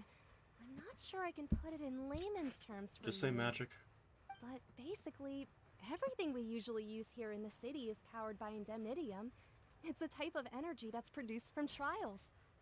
Huh? How can trials produce energy? Well, I'm not completely sure of all the details myself, but basically, when a trial is in session, the Oratrice Mécanique d'Analyse Cardinale harvests people's belief in justice and converts it into energy to be used all around Fontaine. So that's what its other function is? Paimon heard that the Oratrice was created by the Archon to make judgments. But Paimon still doesn't get it. How could something unreliable like people's beliefs be turned into a stable power source for these machines? Oh, yeah! So that means the Hydro Archon relies on the machine to take the energy created by belief and turn it into power for— Even though I've never heard anyone really put it that way before, it sounds like it makes sense. Besides indemnitium, we have another type of energy called pneumosia. It isn't produced by the power of the Archon, but it is unstable by nature. Even now, it still cannot be widely used by civilians.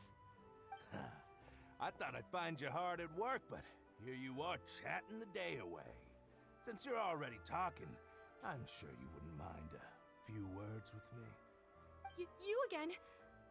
Didn't I already promise you that I'd have the more I owe to Confrérie of Cabriere by next month? Why are you hounding me now? Yeah, but how do we know that you won't go running off by the end of this month? I want 50% today. Wait. Huh? You... Seems business isn't so great for the workshop. We've already finished our job and delivered the materials. Maybe now's a good time to leave? Hey, hold on. Before you go around trying to collect payments, why don't you settle your own debts first? If Confrérie of Cabriere wants to poach clients from Northland Bank, that's fine. But I'm afraid you still owe the bank a hefty sum of mora. So why don't we work things out between us first, before you get back to your little conversation here? Child appears out of nowhere. From Northland Bank. But we said we'll pay everything we owe next month. Why are you hounding me now? Why are you hounding her? Traveler, Paimon! I didn't think I'd run into you here in Fontaine. What are the chances? We're surprised to see you too! What are you doing here in Fontaine? You didn't want to stay in Snezhnaya? We sure seem to be running into a lot of people we know. Long story short, I've already been in Fontaine for some time now, and honestly, things have been pretty boring. But it seems that fate brought our paths together today.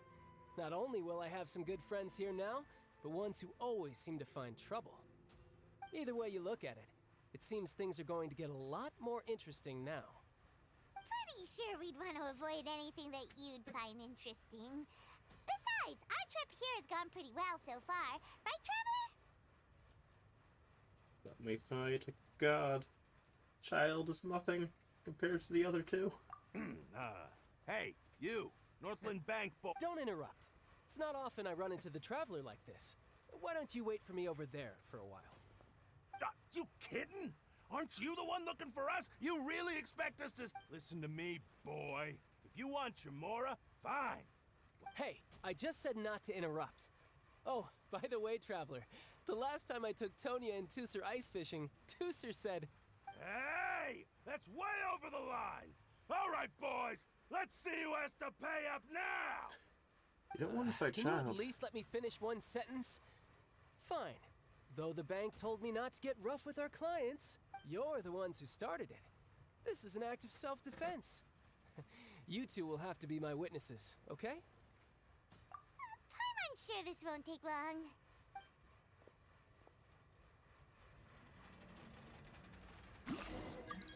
Okay. Oh, no. You can run, but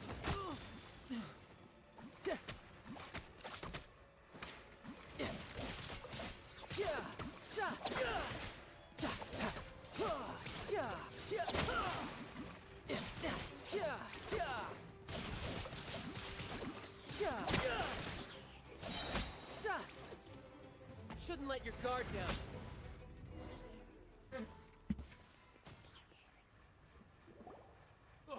What's your deal, Brad? How are you so strong if you're just a staffer from Snezhnaya's Northland Bank? Wait, don't tell me you're... Yes. Oh, now you notice. It's a little late, don't you think? Just make sure you understand that you don't mess with Northland Bank. Got it?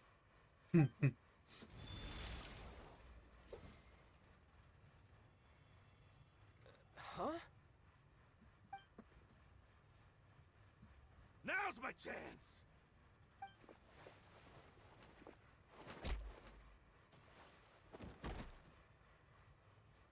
Huh. That was weird.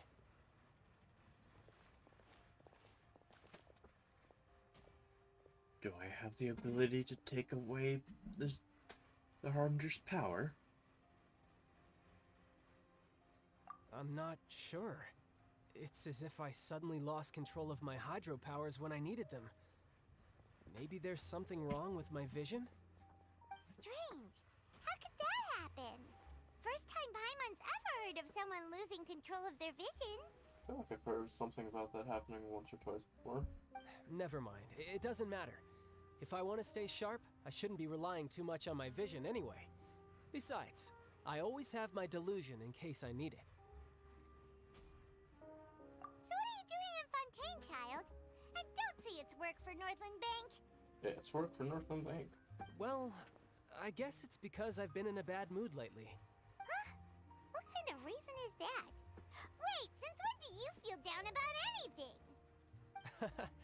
I don't know. Maybe I still have a lot to learn about myself. But recently, there seems to be some sort of restless power stirring inside of me. And I don't know why, but every now and then I feel like I'm in a terrible mood. Maybe you losing control of your vision just now is connected with that power you're feeling inside. That is a possibility. I can't remember if I ever mentioned it before, but when I was 14, I fell into some unknown abyss. It was during that time I learned nearly all of my abilities. The one who took me under her wing and taught me was named Skirk. She was always quiet and very mysterious. Nobody knew where she came from or what she had been through, and she was always very strict when teaching me combat techniques. One time, I asked her why she was willing to take me on as an apprentice. From what I could make of her answer, it was because I had awakened it, and traces of it remained on me. She said that all my combat training would be useful in the future. But what is it? What did you awaken? She never explained that, but my guess is that it's related to a dream I saw when I had just fallen into that abyss. In my dream, I was in the deepest depths of the sea, and the boundless seabed was all around me. But in front of me appeared a whale that was so massive, I felt like I couldn't breathe. A whale? Oh, that sounds familiar! When we fought against you before, you summoned a huge whale that seemed to leap at us. Is that the one? That's just an abstract form of a whale that I create using my elemental powers. It takes that shape because the scene I dreamt of the whale has always been stuck in my mind. I'll never forget it. So you used the whale as inspiration for one of your moves? Huh. Seems a little twisted to Paimon.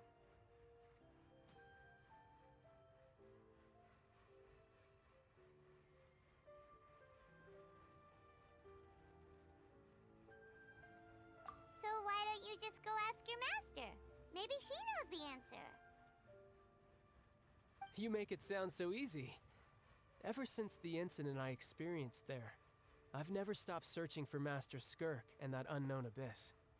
But it's been years now, and I've still found nothing. There isn't even a trace of the place where I remember falling into the abyss. Oh, it sounds like some kind of ghost story. Yeah, I'm out of leads at this point, but there's nothing more I can do. It seems that strange encounters in this world tend to be elusive like that. Oh, seems the time really flies when I'm talking with you. I just remembered I have somewhere else I need to be, so I should get going. What? More work for the Northland Bank? No, it's more of a personal appointment. Lately, I've been sparring with some of Fontaine's official champion duelists whenever I'm feeling bored. Oh, neat. Official champion duelists? You mean it's their job to duel? Yep, in Fontaine, before a criminal goes to court, they're given one chance to defend their honor by requesting a duel with an official champion duelist. The champion duelists are all-powerful fighters selected from among the nation's best, and the duel itself is a no-holds-barred fight with no specified stopping point. So engaging in such a duel is regarded as a symbol of defending your honor. If a criminal manages to win the duel, they'll be acquitted, but if they lose, they'll have no choice but to stand trial. And the worst-case scenario is that you're simply killed in the duel.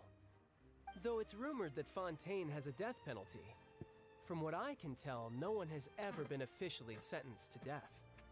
So really, the only people who opt to duel are those who have suffered a grave injustice in being accused, or those who greatly value their honor. Otherwise, why gamble with your life? So, do many people actually get out of their trials by winning the duel?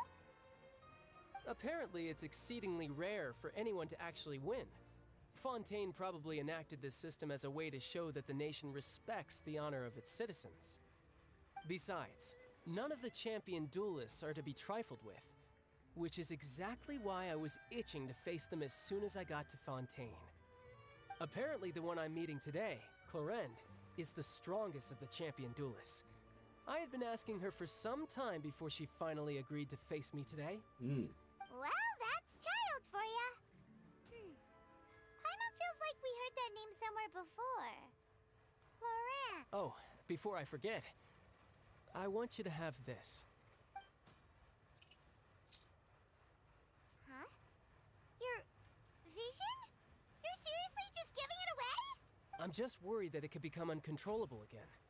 I'd be pretty upset if it got in the way of my duel, so I think I'll be better off without it for now. Besides, I just need you to hold on to it for a short while.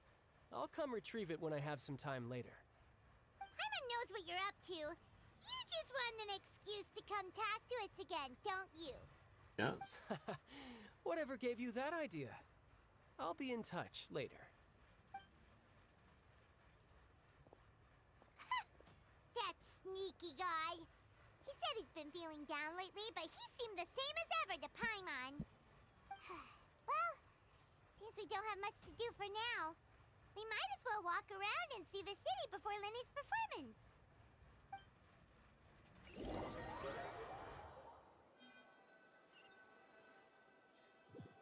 Nice. Wow! Who could have seen that coming? The reporter who was barely around for most of the story was the murderer all along!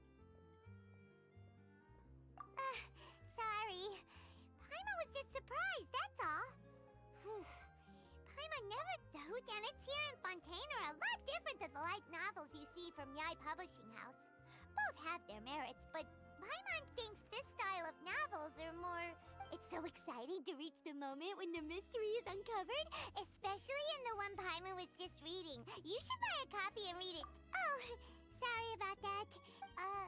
Hey, shouldn't we be heading to the Opera House to see Lenny? Lenny said that the Opera House is on Aeneas, so let's go ride the Aquabus! Ah, yes. Spinning crystals.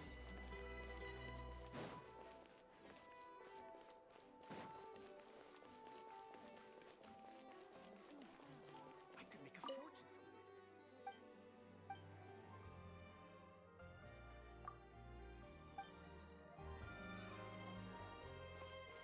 Personally, I kind of want to explore around the city a bit more. And I also know everything in this, where everything is in the city now, for the most part.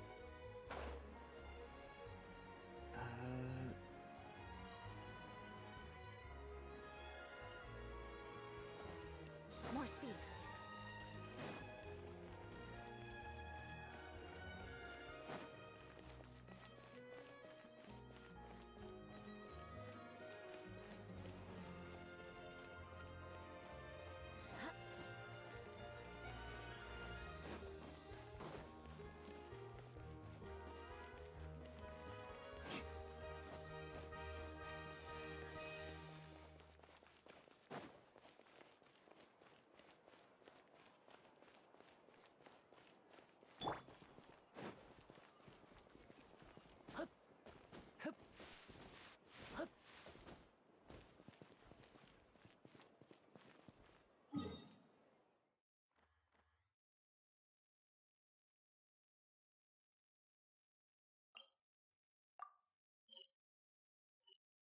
Ah. Alright, that makes sense. Like this.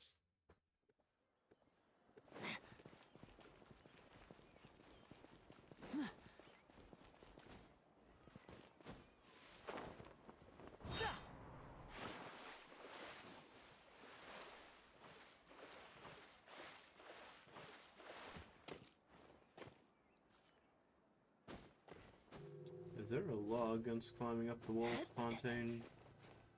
I hope there isn't. I'm gonna break all of them.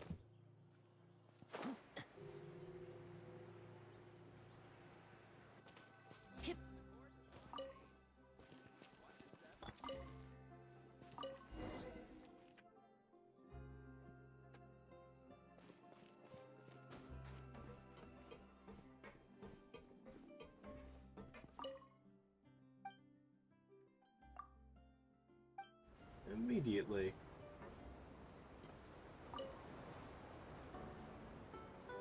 Welcome to the Navia line. I am Elfan.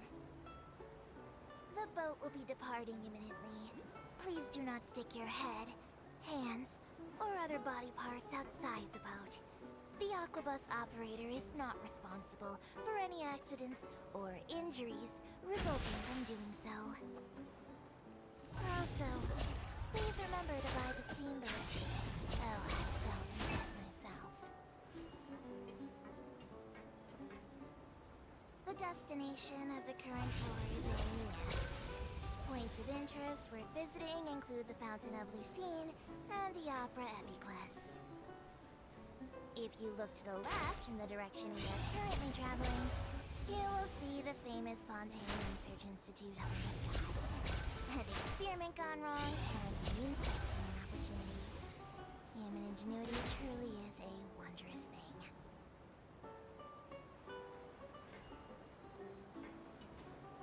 Oh shoot, I couldn't... Oh,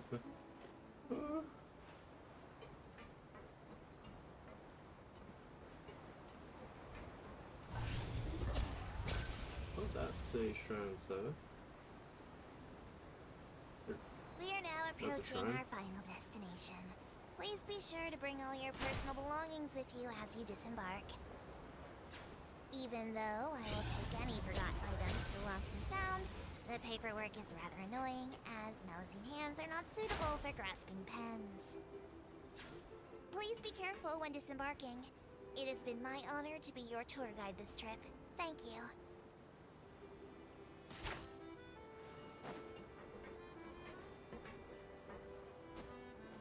Ah, neat.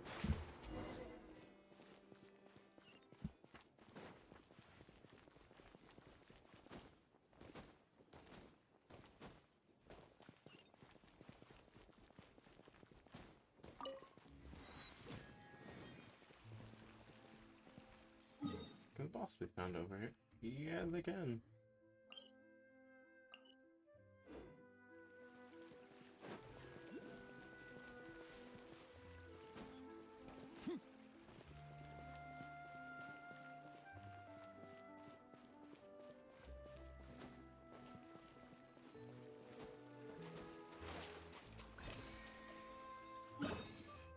I should probably mark these off.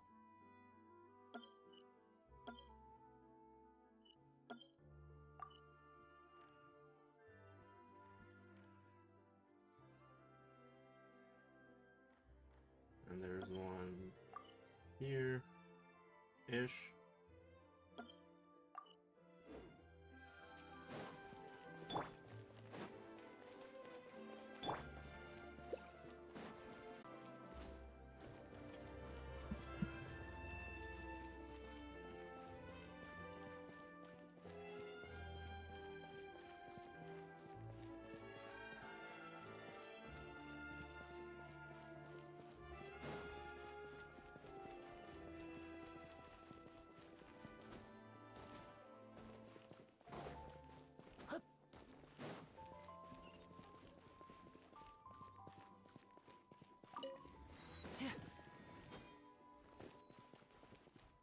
We're at the viewpoint.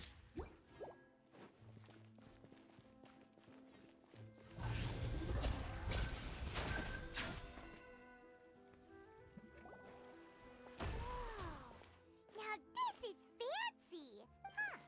Looks like there's a lot of people standing around the fountain up ahead. Oh, Archon, please bless us with a bright... I don't know why you always feel the need to ask so much. I'll be happy as long as our child... I guess if they're our kid, then there's no doubt they'll turn out smart. I will take the chicken soon. Maybe this is one of the customs in Fontaine? Vache. What's wrong? Vache. Vache. No, Paimon didn't say anything. Welcome to the Fountain of Lucine. All the water flowing through Fontaine converges here. It's customary for newlyweds to come here and wish for children. Lenny asked me...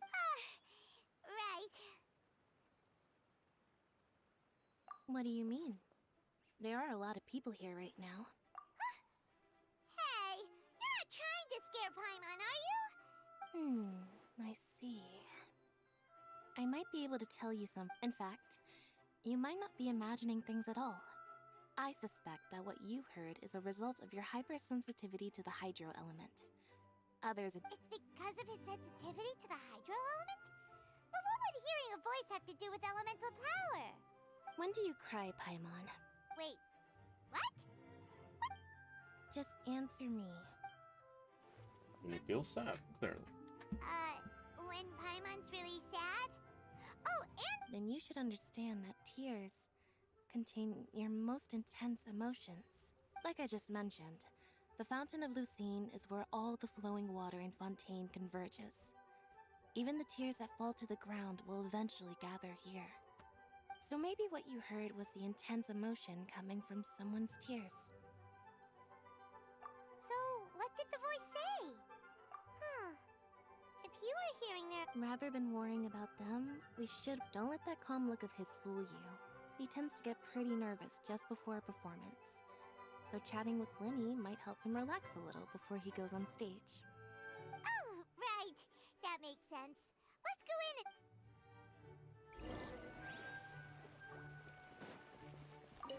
Chicken.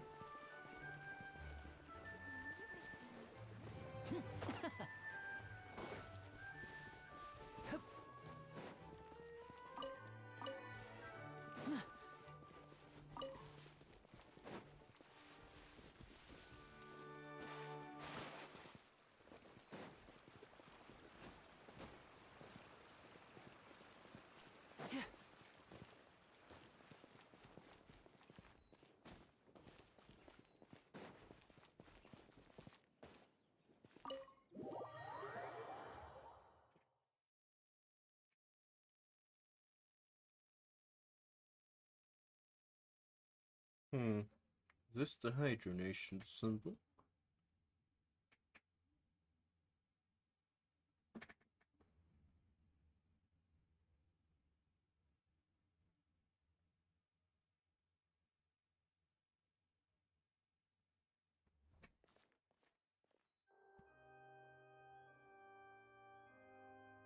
Ah, Traveler and Paimon. Good to see you. I knew you two would come. Are you kidding? We wouldn't miss it for the world. We've... I can tell, judging by how... But you're actually right on time. The audience still hasn't started entering the venue yet, which means now is the perfect chance...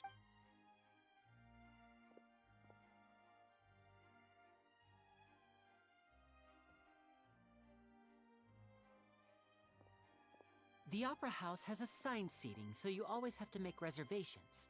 I've already reserved your seats, and... Ooh, front row seat! Don't mention it. There's no need to keep thanking me. Hey, Linny! Could you come over here and take a look at this? Oh, I'll be right there. Seems there's an issue with the stage props over there. That's Cal, my assistant, calling me. I'll go lend him a hand. Yeah, we'll just go to our seats. You go ahead.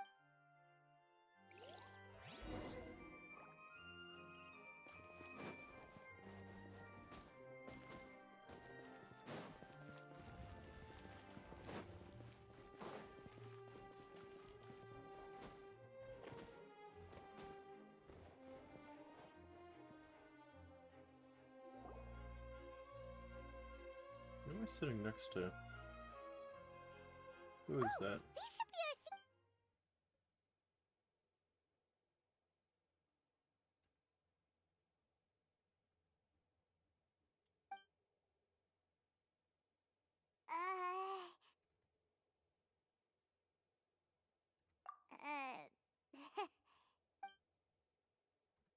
Hey, Traveler. Maybe we should strike up a conversation with the person next to us. Since we're sitting together and the rest of the place is practically empty still. It's kinda awkward if we don't say anything. Ah, you little... Excuse me, I did not realize you felt awkward. I would be perfectly happy to chat with you if that... Oh! So you heard... wait, that's not it, Paimon's. Sorry. Paimon's the one who was being rude. Oh, Paimon's got it. You're also here early and sitting. A friend, you say? Well, if Mr. Linney would like to be my friend, I would be more than happy to reciprocate. Ah, yes, the judge. Oh, so you're not friends with Linny then? Nice to meet you. Paimon is Paimon, and this is the Traveler. We just arrived in Fontaine. It is an honor to meet you two. I have heard of your deeds across Tevat. And Neat. as required by proper etiquette, I will also introduce myself. I am... Oh, Monsieur Nervillet. What an honor it is to have you here to see my show. Ah, Mr. Linney. I should say it is in fact an honor for me to see your performance in person. Wait, Nervillet? Could he be? Yep, the judge. I saw you all chatting just now, but it seems you still don't know who Monsieur Nervillet is. We're just gonna go for it. Allow me to introduce you to Fontaine's Chief Justice. That seat is always reserved for him. It wouldn't be too much to say that he's the symbol of justice and honesty here in Fontaine. Whoa! Sorry for being... No offense taken. Being Chief Justice is merely what I do for work. Nearly every person has their usual reserved seat, so I'm not so special, really. And by the way, I should probably let you know, even though I would prefer not to. There's someone sitting up there in the VIP seats that has been striking a pose for quite a while now. I believe she is trying to give you a most elegant and impressive first impression. So I think you should take notice of her sooner rather than later.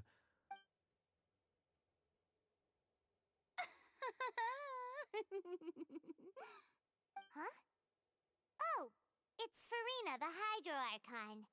Huh. She sure has a smug and satisfied look on her face. Guess she has no idea that you saw right through her act. Very good. That is for the best. No need to pay her any more attention. We may now enjoy the show. Huh? So is this what things are like between the Chief Justice and the Hydro Archon? All right, please wait just a moment longer. Ah, yes. I've pretty much finished my preparations, and the performance will start as soon as the audience has made their way to their seats. Yay! The show's finally about to start! Paimon can hardly wait! Paimon's never seen a real live magic show before!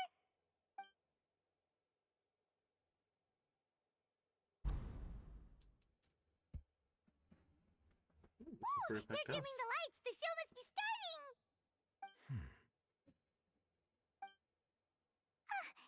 Sorry. Welcome, one and all, to the Opera Epiclese. I am the star of today's show, Linny. And over here is my sister, Lynette, who will be working as my wonderful assistant. Please, let's give her a warm welcome. Hello, everyone. Magic. I know she may seem to be a little sleepy right now, but that's just a sign that she's nervous. Whatever. Now, some of you may be thinking, two vision holders who can freely manipulate elemental powers performing magic is not true magic at all. So, I would like to take a moment to assure you that elemental powers will have nothing to do with what you will witness on the stage today.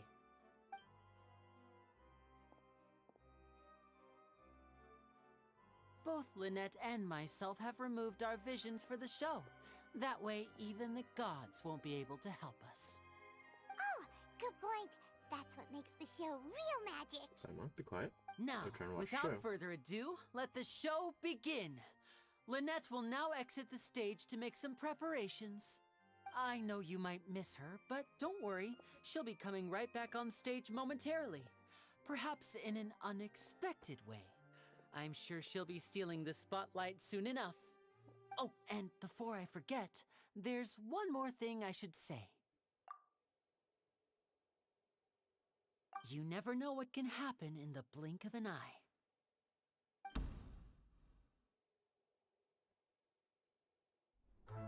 A magician's greatest skill is making Oh, yeah, things that seems- disappear or appear. The possibilities are endless.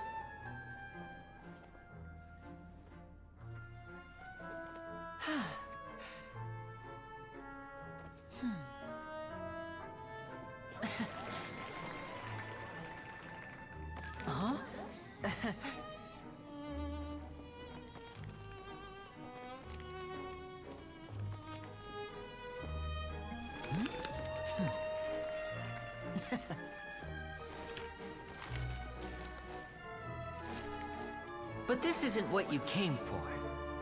These little tricks, you've seen them all before. Eventually. So it's time for something truly extraordinary, don't you think?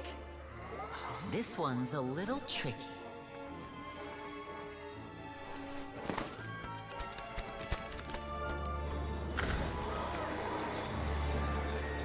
Using this water tank, I shall make my sister vanish completely, right before your very eyes.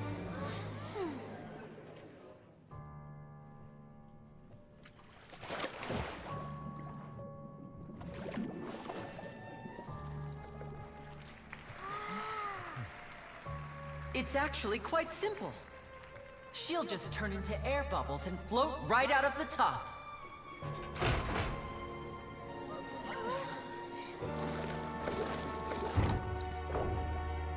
Oh no! I told them to check all the props carefully. With the lid on, even air can't escape. An amateur magician would be getting very nervous right around now. Luckily, it's me on stage, so let me show you what a true virtuoso can do.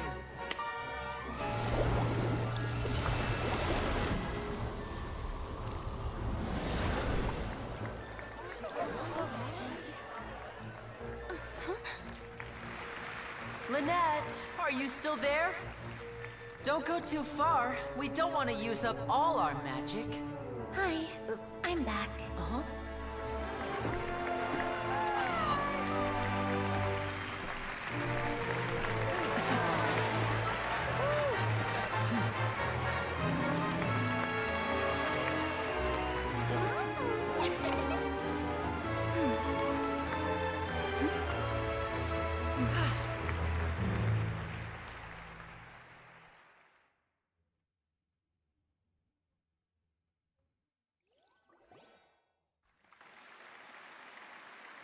Whoa!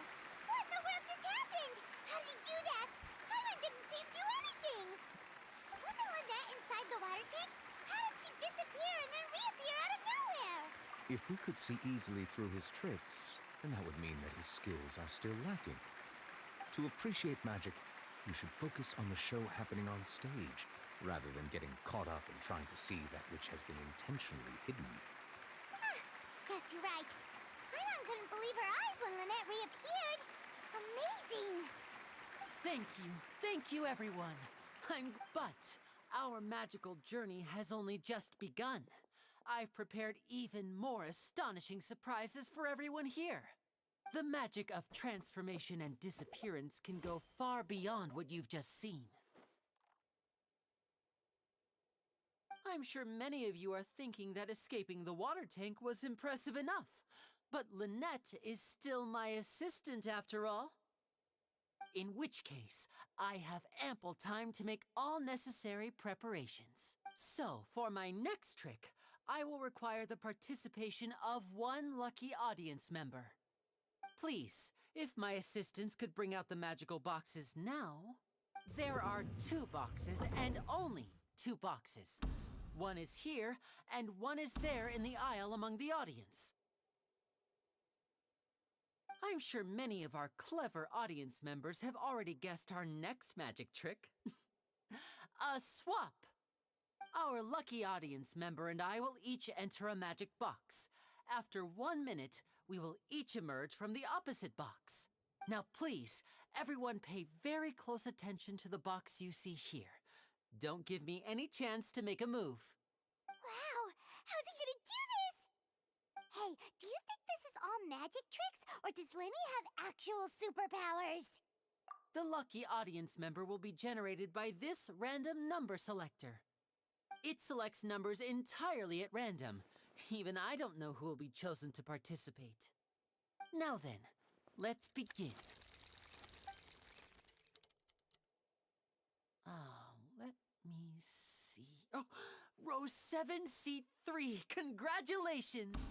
You now have the chance to experience magic firsthand for an entire minute. Please, come forward. My assistant will take you beside the magic box.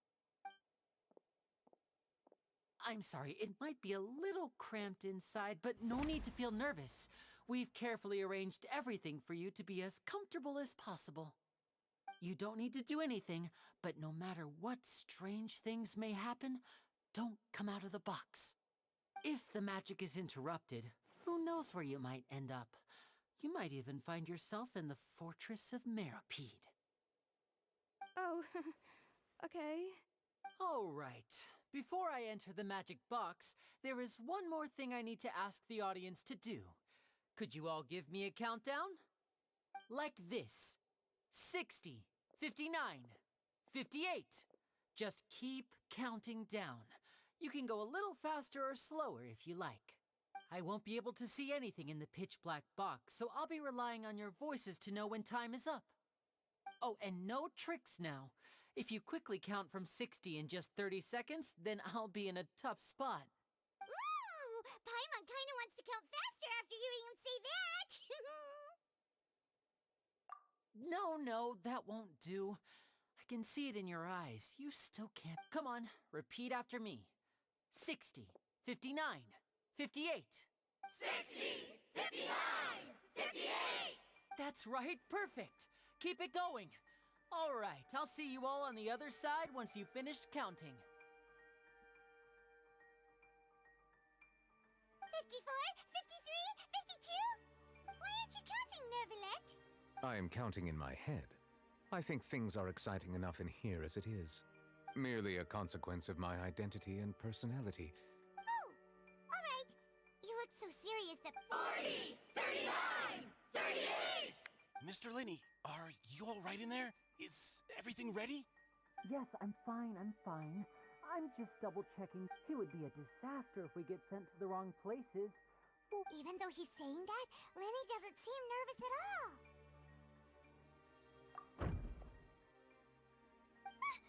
What was that noise? Did you hear it too? Not sure. Anyway, it doesn't... 25! What's wrong, Mr. Linney? I can still hear... I seem to have accidentally knocked over a decoration. I'm trying to fix it, but it... Never mind the decorations. There's no time for... No, that's unacceptable. I want my show to be perfect. 19! It seems things aren't quite going as planned. It feels like you're all starting to count faster, but that's all right. I know 10 seconds and change is still plenty of time. 10! Almost there now. Whew. Swapping two people is harder work than you might think. Even a master magician like me can't guarantee I'll get it right the first time. Hey, wait! Is this the back one?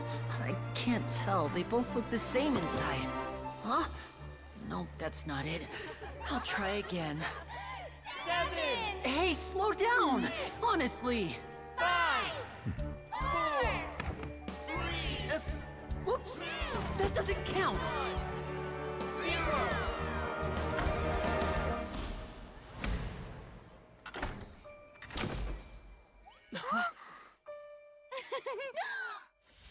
Ta-da!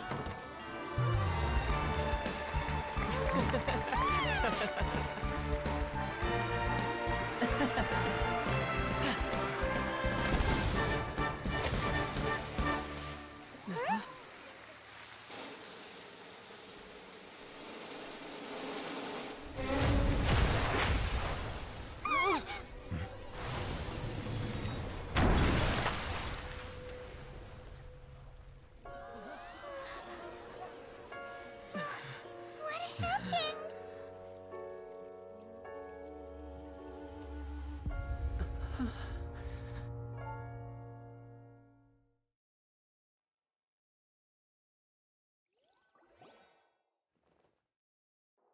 Huh? Is this part of the... Mr. Linney, you're going to use What happened? Oh no. Maybe this isn't part of the show. The girl was still in that... This performance is over. Medical staff with me. Guards, secure the scene and detain all the performers. Seal the exits. No one is allowed in or out. Yes, that's right. If this was just an accident, then we must investigate the cause. But if this was all part... No need to be alarmed, you two. We'll get to the bottom of this.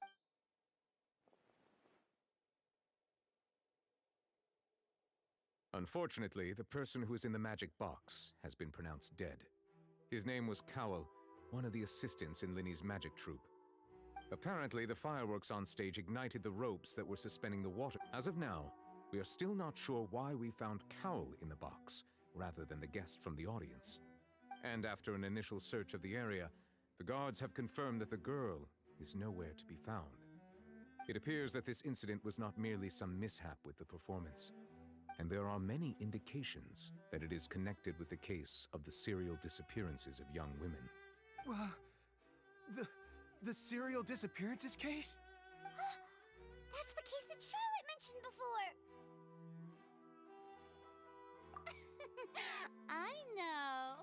I know the truth. I can see through the whole thing. Really.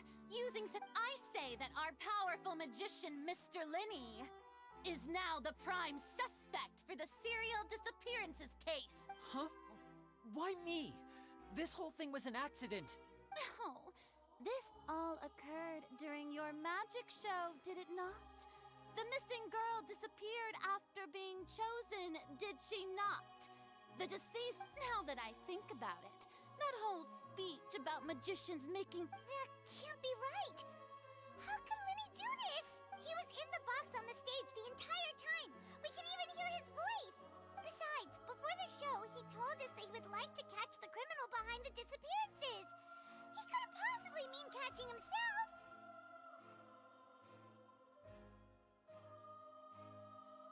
Save discussion for a later time, please. Lady Farina, may I assume that your comments just now constitute an accusation against Mr. Linny and his associates, and that you are pressing charges? Huh? I just think that he... Well, I think it might be a little early to talk about formally. But what Lady Farina said just now makes perfect sense. A kidnapping and murder carried out under the cover of a magic show. I mean, that's right. I mean you, Traveler. You'll support Linny, won't you? After all. Then there's no... But with Linny's help, our little duel ended in a draw. So, no more draws. Between the two of us, there must be a clear winner and loser. Huh. It wasn't a draw. She obviously lost last time. I understand. Charges have now been pressed, and as such, a trial is in order. Well, Traveler, seems Lady Farina has set you in her sights. But putting her dramatic rhetoric aside for a moment, I would like to ask you, are you willing to act as Mr. Linny's attorney and defend him in this case? Well... Call me Phoenix Wright, because yes, I am. Very well. The trial will be held a day from now in the Opera House. Both sides may investigate the scene to build their cases and search for the truth. Linny and his troupe are all potential suspects and shall remain within the Opera House. The audience may begin to leave in an orderly fashion once they have been cleared by the guards. A day isn't that long. Let's see what kind of case this big-shot Outlander can build in such a short amount of time.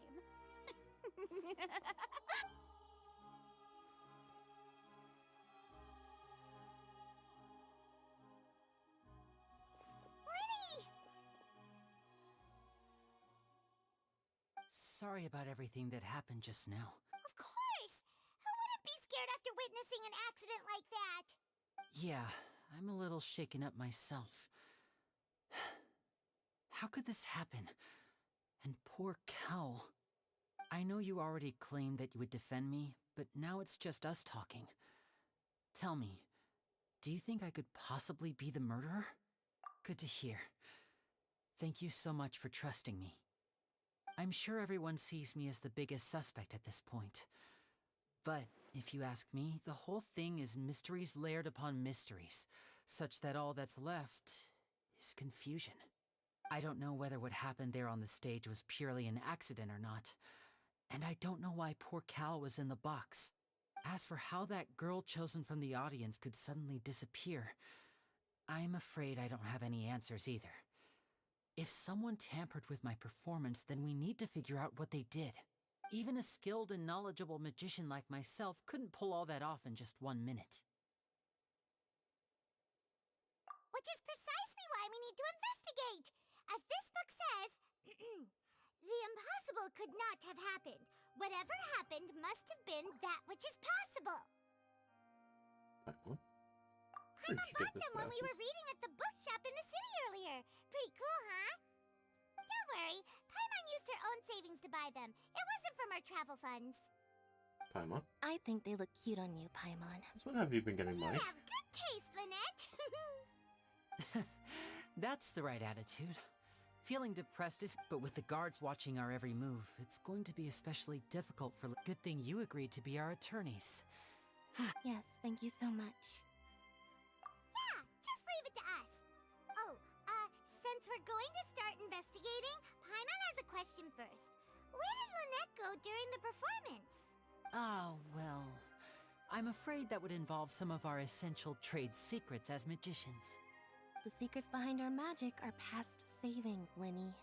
I suppose you're right. The truth behind our tricks is going to be important evidence that will be weighted during the trial. 'Tis truly a pity. As a magician, our magic show is a work of art. We've poured countless hours and spared no effort in perfecting it.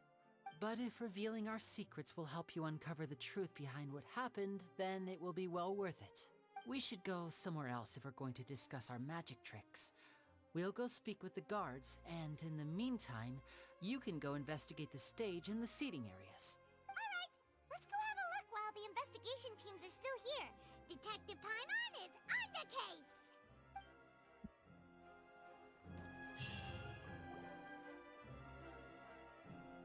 Hello, officer. How's the investigation going? Ah, I see. You must be the traveler that Lady Farina mentioned. Listen, I'll be perfectly honest with you. I'd avoid getting mixed up in this whirlpool of a mess if I were you. Huh? What do you mean? Come with me and you'll see. The deceased is one of Linny's assistants, named Cal. Even though he hadn't joined the troupe long, he was hardworking and everyone generally liked him. The assistants are usually in charge of setting up and inspecting the props, as well as assisting with the show and keeping the crowd engaged. As you probably saw when you were in the audience, the water tank suddenly fell and smashed the box with Cowl inside it. This is the real mystery. We've already searched the scene and were unable to find any traces of the girl. However, if you look carefully, the box was positioned directly under the water tank. The ropes holding the tank were then burned by the pyrotechnics on stage, causing them to snap. All these factors lining up so perfectly makes it hard to see this as a mere accident. If anything, the more logical explanation is that the whole incident was intentionally planned, and Linny is the most likely person to have access to all these areas. But he doesn't have a motive! Are you both good friends of his? Well, you can't say we're good friends, but... So in just a short time, he was not only able to win your trust, but even convince you to act as his attorneys. I know there's no such thing as magic. The real trick of a magician is holding the audience in the palm of their hand. I've seen a lot of cases, and I can tell you that people are the least reliable kind of evidence. Sorry, I tend to be pretty straightforward. Just know that I'm warning you for your own good. Anyway, you may investigate the scene of the crime yourselves if you're curious.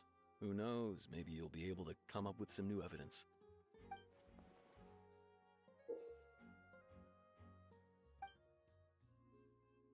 Neat.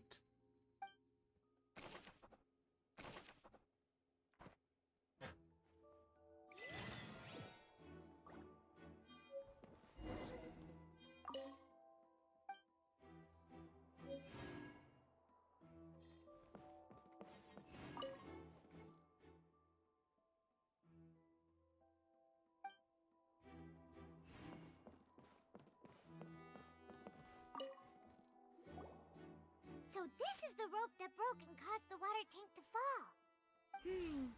The rope looks pretty durable. How can it be burned through so quickly by fireworks? Why are you suddenly so serious, Traveler?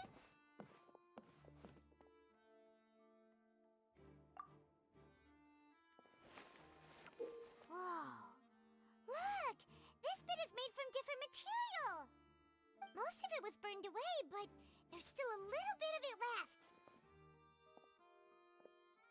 Huh. So if a rope meant to hold something was made with that kind of material in it, then that means... Wait, why don't you write all this down? Let's take notes.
Hmm.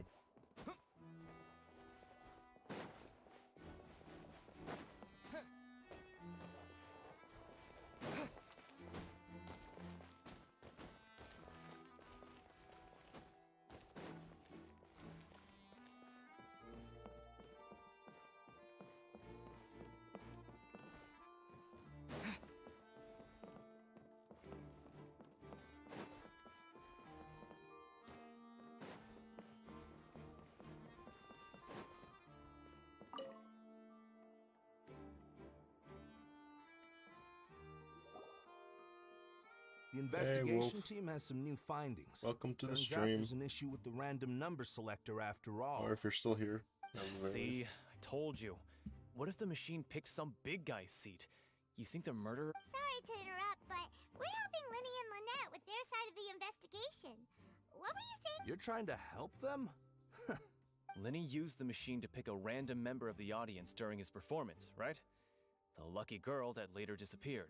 Well, we thought there might be a serious problem with the machine, so we... It turns out that the seat number it picked wasn't random at all. The machine picks that same number every time. I'm sure you already know that you have to make a reservation in advance to get a seat, regardless of whether it's a trial or some performance. In other words, Linny knew who would be sitting where from the very beginning. That much checks out. Bet you see why I was saying it'd be tough to make a case for Linny. Even though it's bad for Lynn... One?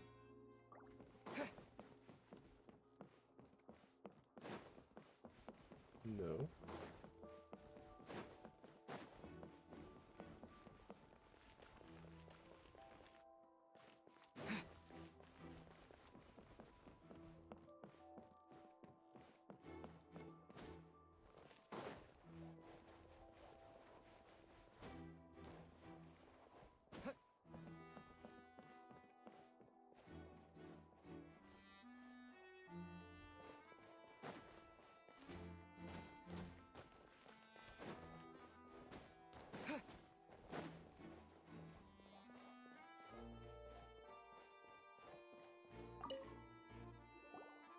I see that you're investigating the area. Well, it just so happens that I'm interested too. If you find any new and interesting leads, We don't have too many thoughts yet. then why don't I tell you my hypothesis first? The thud? Oh, you mean the... Yes, exactly. It wasn't terribly loud, but I suspect that most people heard it. It's just that everyone was awaiting the results of Linny's trick with bated breath, so no one paid it much mind. But now that the incident has happened, that makes sense. So, what do you make of it? I'm of the opinion that it may have been the sound of Linny's accomplice. Lynette, perhaps. Jumping atop the water tank, or something like that. And when the pyrotechnics went off, she cut the rope, sending the water tank crashing down. But wasn't the noise we heard too loud for that? Perhaps the balance wasn't right, leading to a particularly rough landing. Oh, that's true. That does remind Paimon.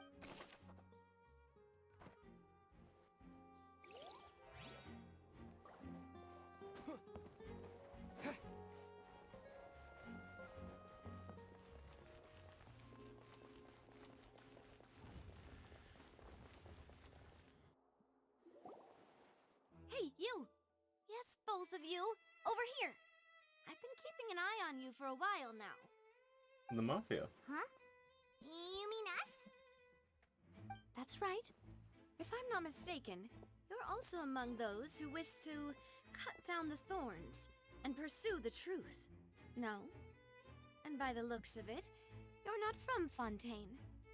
Well, you're right on the more about that one, but who are you?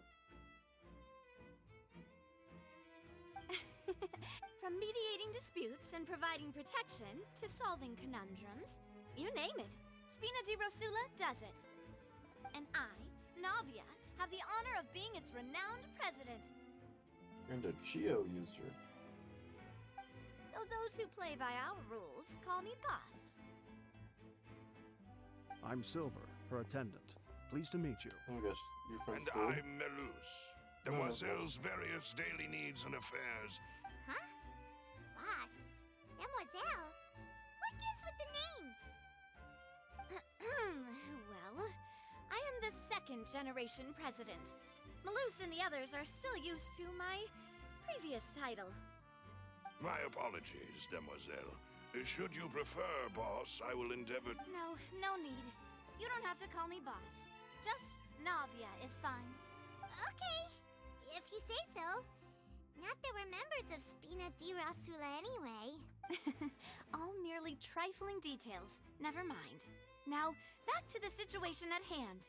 So we'll investigate as well. That's right. I've always kept an eye on the serial disappearance cases. My interest stems from a matter back from my father's time. Judging from the look of things, I find Linny an unlikely mastermind. Really? We think so too! That's why we're looking for clues now. But how did you come to that conclusion? Intuition, naturally. My unparalleled intuition. Farina sure was quick to point the finger at Linny without any decisive evidence whatsoever, wasn't she? But that's not uncommon for her. If you remember, the Justice had to interrupt her and ask if she was pressing charges just to keep her from getting carried away. Anyway, a trial begins the moment someone levels charges. And, of course, there was no way Farina was going to back down in that situation. Sounds more like you just don't trust the Hydro Archon. Well, what's your opinion? I must admit that she can be interesting at times, but liking her doesn't mean that I'll blindly agree with her. All right, I've answered your question. Now, it's time you answer mine. Wait a minute, did that answer count? Well, I say it does. But don't worry, you won't hear. In your opinion, do you think it's right to treat a trial like it's an opera? Well? And why would that be?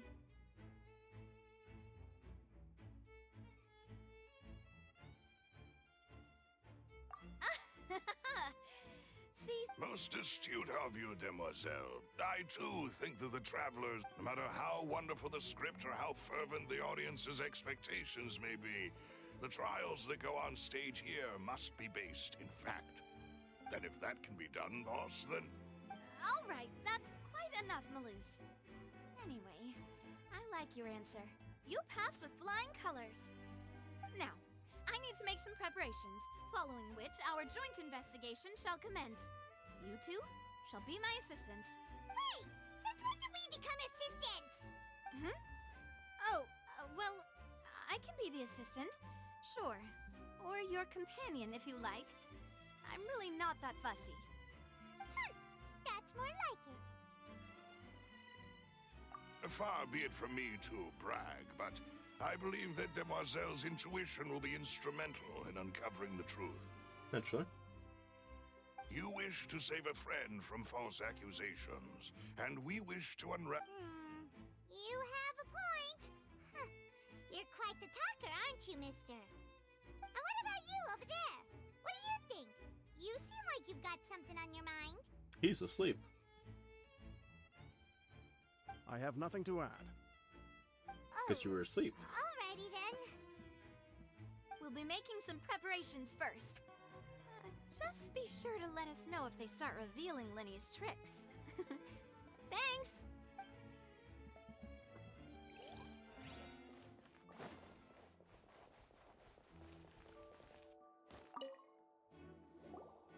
Sorry, but no one can freely enter or exit the Opera House at the moment. No, we're not leaving. Were you always guarding this entrance? Yes. After the Chief Justice gave the order, everyone coming in or out must undergo a strict inspection. So, the missing girl couldn't have left from here. At least, not from that point on. I doubt there was much opportunity then, either. How can you be so sure, Well, because I was in charge of security near the entrance at that time. I couldn't see Linny's performance from here, which was quite a shame. Just my luck. But still, I did not abandon my post, and I stayed put no matter how loud the applause was. If someone had so much as even approached the door, I would have noticed it. We Melazines are good at that sort of thing, you know. So, it's safe to say the girl couldn't have left through here. Alright, thank you for your help. Okay.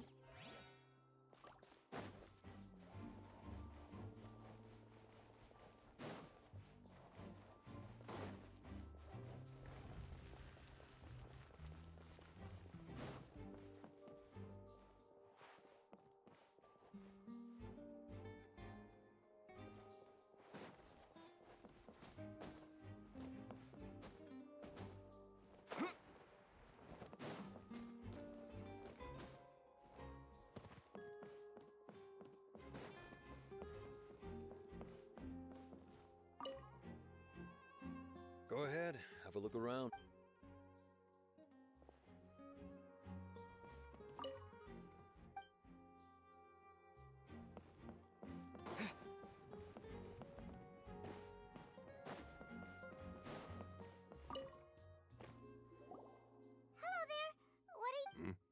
Oh, this location has also been cordoned off because the Magic Troop members are current. The seats were all booked in advance, so we were able to deduce the missing woman's identity by checking the guest list. Sure, it's not like this is confidential information.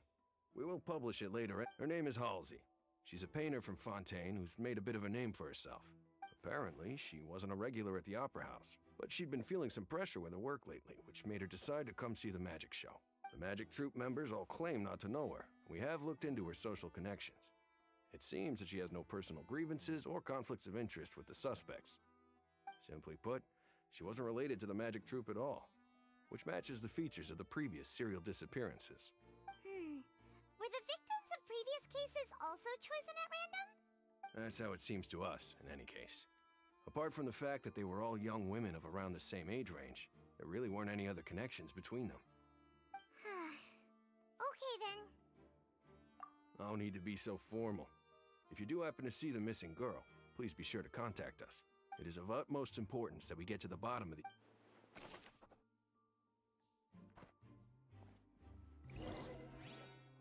We've checked everything of note here at the performance venue. Paimon wonders how Lenny's discussion with the guards is going. Let's go see, shall we? Ooh, things are getting interesting, huh? Understood. Then I will be going with you. Just so you're aware. Very good. Thanks for being so agreeable. I'd pull a rose out of my hat as a gift for you if I could. You may spare the pleasantries. I'm... You've arrived. Who's this? Me? I'm Spina Di... Sorry, I got a little carried away there. Call me Navia, and these are my companions. Would you mind if they join as well? Fine by me. Oh, new helpers? I would be most grateful. Well, let's just say we're tagging along. If It's not every day you get to see the secrets behind magic performed on such a large scale. I appreciate your kind interest. Come with me. We'll be heading below stage. Yep, makes sense. Huh? Below stage? Yes, a world of secrets is hidden beneath this magic box, prepared specifically for this switcheroo trick. But before I reveal everything, you should have a look first. Notice anything strange here?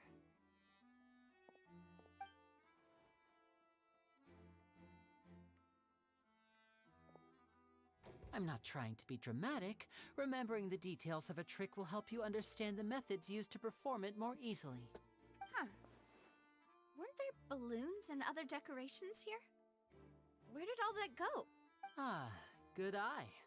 That said, you're still far from discovering the answer.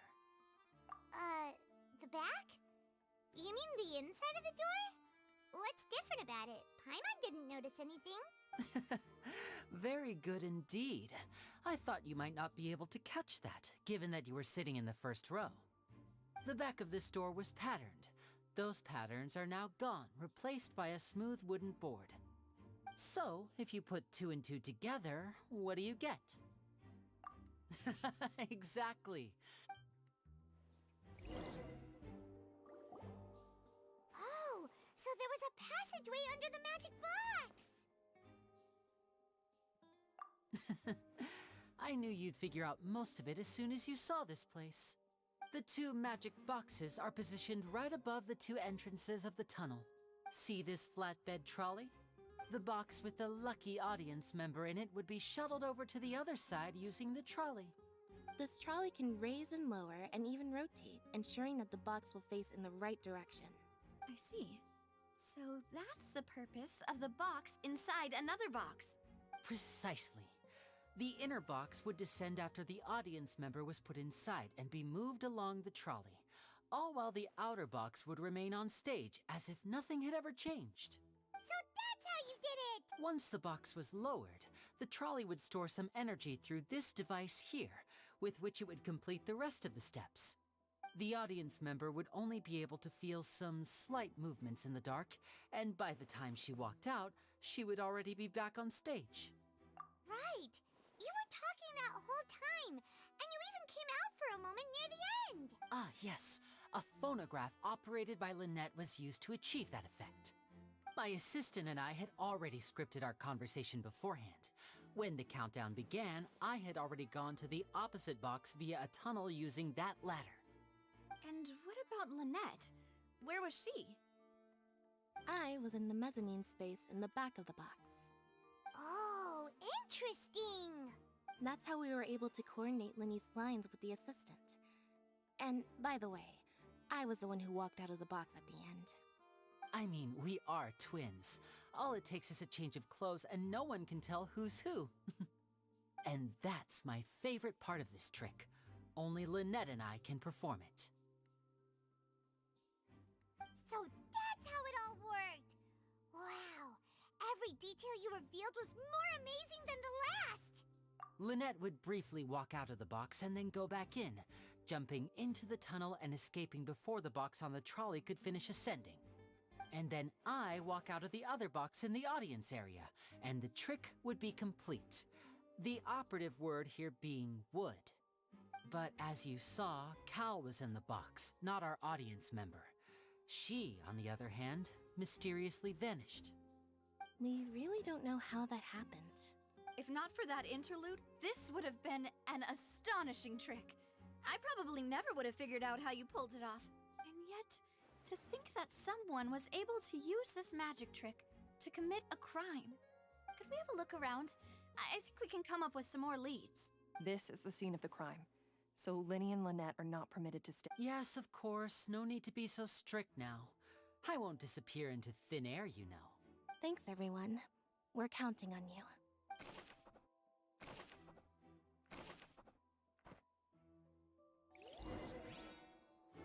I hope by the end of this, we actually get to do a Phoenix Wright type trial. The floor is wet. Please be careful not to slip.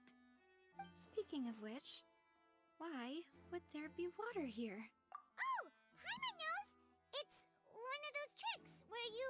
And here's a broken vase! Huh. That can't be. The trolley Let's...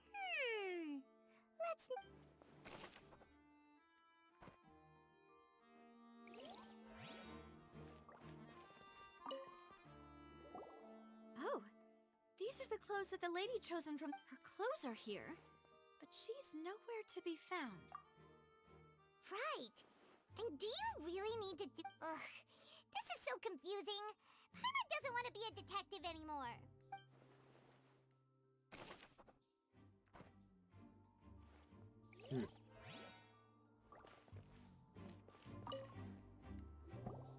Huh. What's this? Looks like a hook tied to the end of a rope. Huh? Perhaps it was a prop for a different trick. Whatever it is.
What is this place? It seems someone could fit through here. Huh. Could this have been the suspect's escape route? Alone, perhaps. But there are no other ways in or out of here.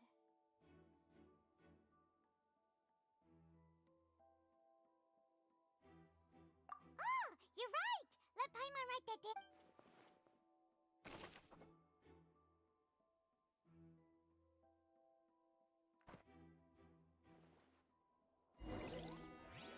Seems we're just about done investigating down here. No, demented. Yes. Let's head back up.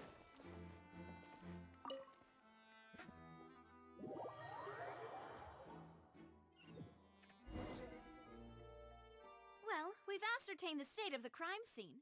Let's find a place to sort out our findings once Malus returns. See? Apologies for the wait. So, what did the guards say? Did the criminal escape through the vent? They believe the odds of that are very low, since the guards have checked the area carefully. No one left through the basement during the performance or after the incident, and no... So the tunnels become like a secret chamber then. You know, like the kind you usually see in novels. The plot thickens. Halsey's disappearance and Cowell's death are both quite inexplicable. No wonder Farina was so confident in her accusation. All the current evidence points toward Linny and Lynette. In other words, the charges are very likely to be upheld unless we make some considerable progress. Charges and then trial. So if the charge... That's right. This is how a trial goes in the Opera House. During the proceedings, the Chief Justice and the Oratrice will hear statements from both sides. That's right.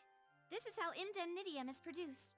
The statements from both sides, the defenses from attorneys, witness testimonies, and even the audience's emotions will all be projected on the Oratrice. To put it simply, it's as if the Oratrice has its own will, and is a judge in its own right. This also precludes any kind of favoritism on the part of the Chief Justice. Not that this has ever happened anyway.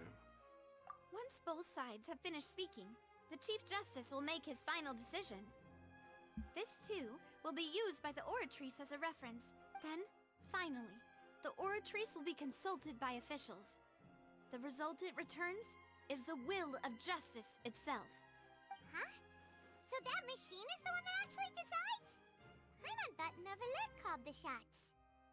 In practice, there is very little difference. Both have always come to the same judgment, which is why people have great faith in the Chief Justice.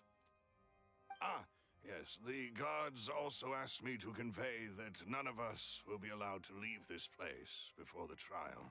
Huh? What? Because we've chosen to act as the twins' proxies. That makes us persons related to the case. They're concerned that we might be colluding with outside parties, or that we might find outside help to disrupt the case.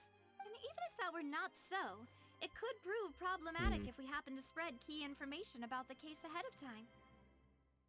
I'm ready to break out at any time. Whoa! There's no need for that! Paimon thinks they have a point. Of course. I just hope you don't mind the lack of options. I'm afraid that catering to all tastes is not in the cards, nor is any... In that case, let's just sort out our findings together here. Pity. I mean, what better way to properly think through our findings than over some... Breaking out suddenly doesn't seem like such a bad idea after all. Just kidding! Just kidding! Paimon... What do you mean, no snacks? Of course we'll... Huh? Understood, Demoiselle. Everyone, please come with me.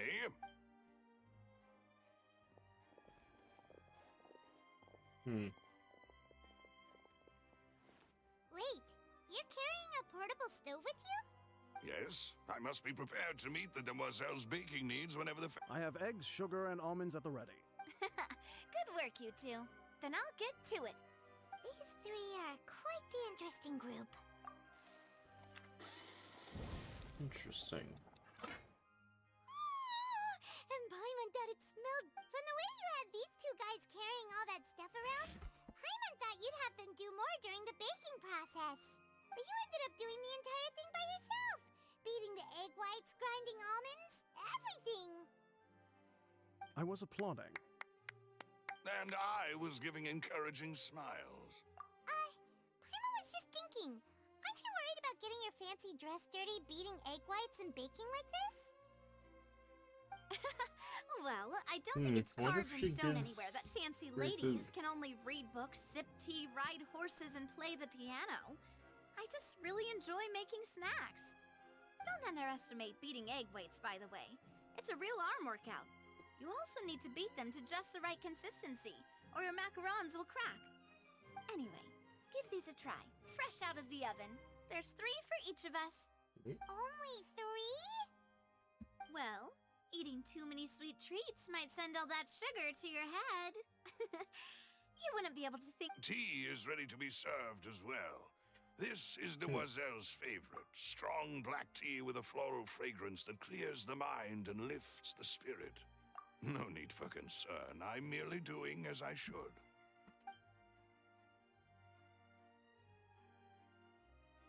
All right, then. Down to business. However, we can assume that Linny and Lynette were not alone within it. Some criminal also occupied its sealed confines. The magician twins could have committed the crimes, of course, but they lack any logical motive. Exactly! Why would they do such a thing right when everyone was watching?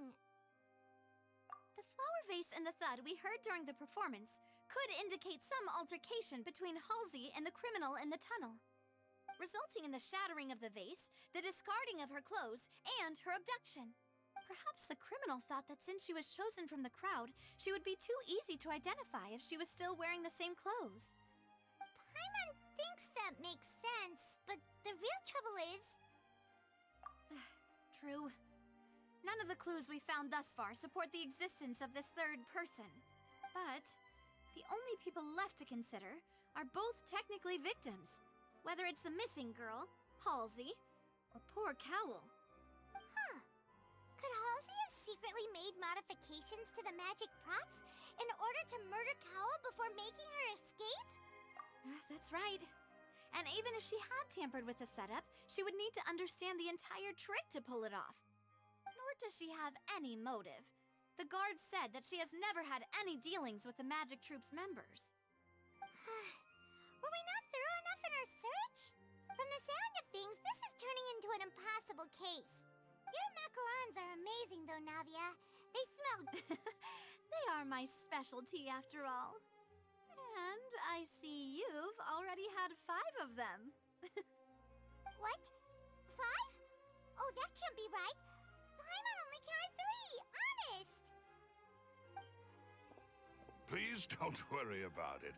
At my age, a few less sweets might actually be a good thing. No. Besides, Paimon knows that if she ate too many, then others wouldn't have enough.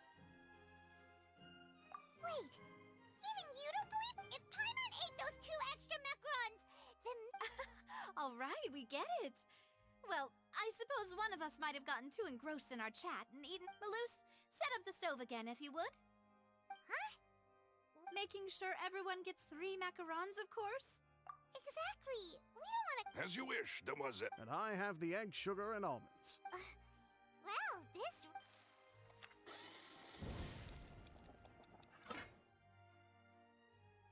Well, that's it for snack time. I'm going to have... I don't know what we're looking for yet, but we've still got some time. It would be awkward if you got all tongue-tied on stage. All right, thanks for your help, and for this... It was nothing. A small task for the Spina di Rosula. Silver, Malus, it's time to go. I'll be back if I find anything new.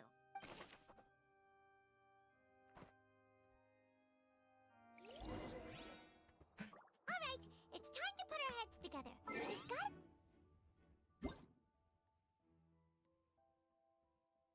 Yay!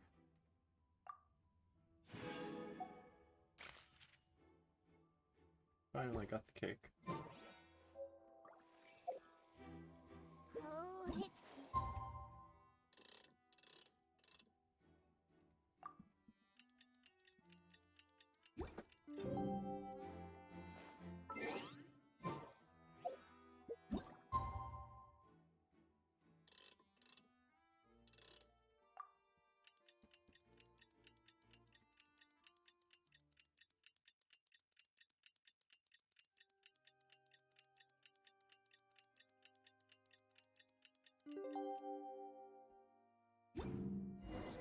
Aristocratic etiquette is all just for show. Just smile and nod along. I was forced to learn all of the rules by heart, but even I don't take them that seriously.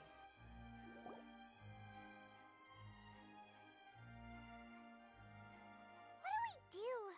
The whole situation is so confusing. Good plan. Impossible things don't just happen. We'll get to the truth one way or another. Just relax. Even if everyone else suspects Lenny and Lynette. Besides, I doubt Farina understands any more about what happened than we do. Thanks, Navia. Well, we'll be going then. So, Best of will luck she to be you. like... what's his name? Edgeworth? Or Payne? Or... the other attorney? Or attorneys? Ah, finally, you're back. Well, how did your investigation? To be honest, you might be disappointed. No. We're already very grateful. Well, now, don't you all look disappointed? That was to be expected, of course. The guilty can never produce proof of their innocence. But don't let that stop you. I shall be terribly disappointed should you, my most anticipated foe, concede so easily. Since both parties are present, I declare that the trial regarding the magic show incident is now in session. Firstly, in order for the audience to understand the causes and results of the incident, could we please have Mr. Linney explain the trick? Yes, of course. I will explain while Lynette demonstrates on stage. All the necessary items have been prepared.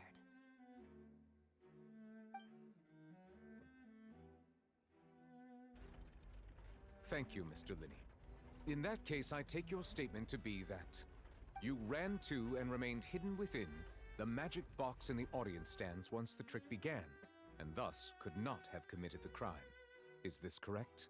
Yes, that's correct, Your Honor. In that case, I call upon the prosecution. Lady Farina, do you wish to refute his statement in any way? Why, of course I do. Allow me to take the first shot and break this case wide open. Mr. Linney is clearly lying. There is no way you could have been in the box the whole time if you were to abduct Halsey and murder Cowell. In fact, I'd say you were hardly in that tunnel at all. That is simply your hypothesis based on the presumption that I'm guilty. Oh, is that so? And if I may ask, what did you hear while you were inside your box? The roaring countdown of the crowd, of course. That's how I kept track of the time and built anticipation for the finale. And you didn't hear anything else at all? Nothing that might leave an impression of any kind? No, nothing. I see. But when the count reached 30 seconds or so, there was a thud. One so loud that I believe practically everyone heard it. Huh? Hey, hang on. Something's not right here. Yeah, I'm sure he could have heard a noise that loud from inside the box. I was right by the box and I definitely heard the thud. Look at those scales. Could those mean... Well then, ladies and gentlemen, allow me to use the words of the magician himself. Of course, I have armed myself to do far more than smash your alibi. Confidence cannot go unfounded, and my foundations are rock solid. Tell me, aren't you and Lynette actually from the House of the Hearth? Your foundations are about as solid as water. The House of the Hearth?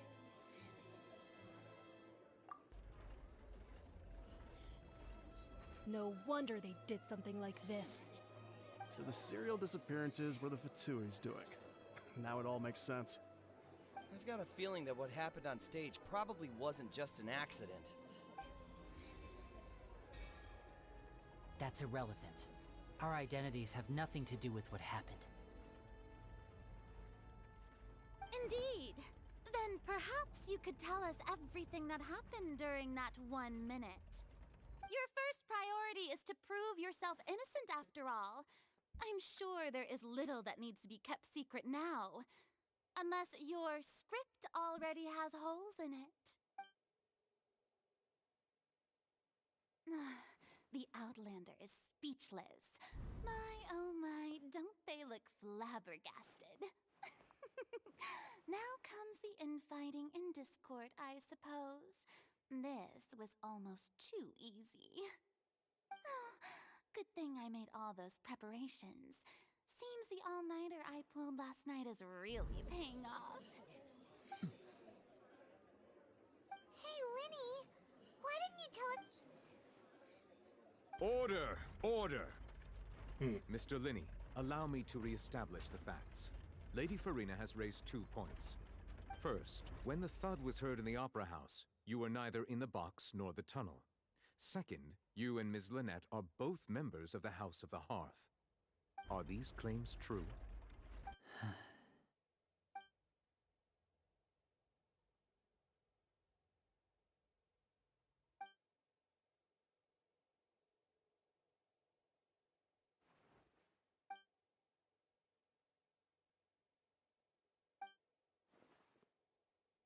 Please answer my... I'm sorry. Yes, they're true, Your Honor. I knew it! Well, that's it. We might as well move on to the sentencing already. What should we do now? Granted. In that case, what is your request? Is that really necessary? The defendant deceived their own attorneys. What is there left to... Order! Order! Your request is reasonable, and we shall adjourn. This So you would stick to Mr. Linney's defense even after knowing what you do now? You certainly have more professionalism than I thought. In that case, my dear audience, let's allow the...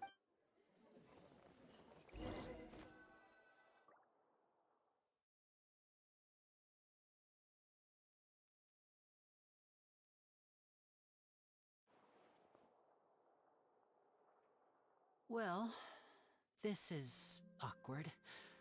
I didn't think the Hydro Archon would dig all that up. I'm sorry, Traveler and Paimon. Yeah, sorry. Paimon doesn't know where to start. We trusted you two. We based our entire reasoning on the assumption not to set the wrong tone or anything, but... I'm very sorry. I know you're angry, and reasonably so, but please, let me explain. I know you've clashed with the Fatui several times before. I wouldn't be surprised if just hearing the word is enough to make you upset. Meh. But our organization is very, very large, and the Harbingers have very different personalities and goals. Right now, we want to save people. As many as we can. That's right. I'm sure we're on the same page when it comes to this nation and the disaster that its people might face.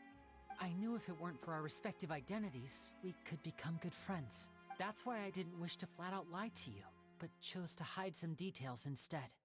The truth is very important, but being completely transparent about everything would see us spending more effort than we need to. Right.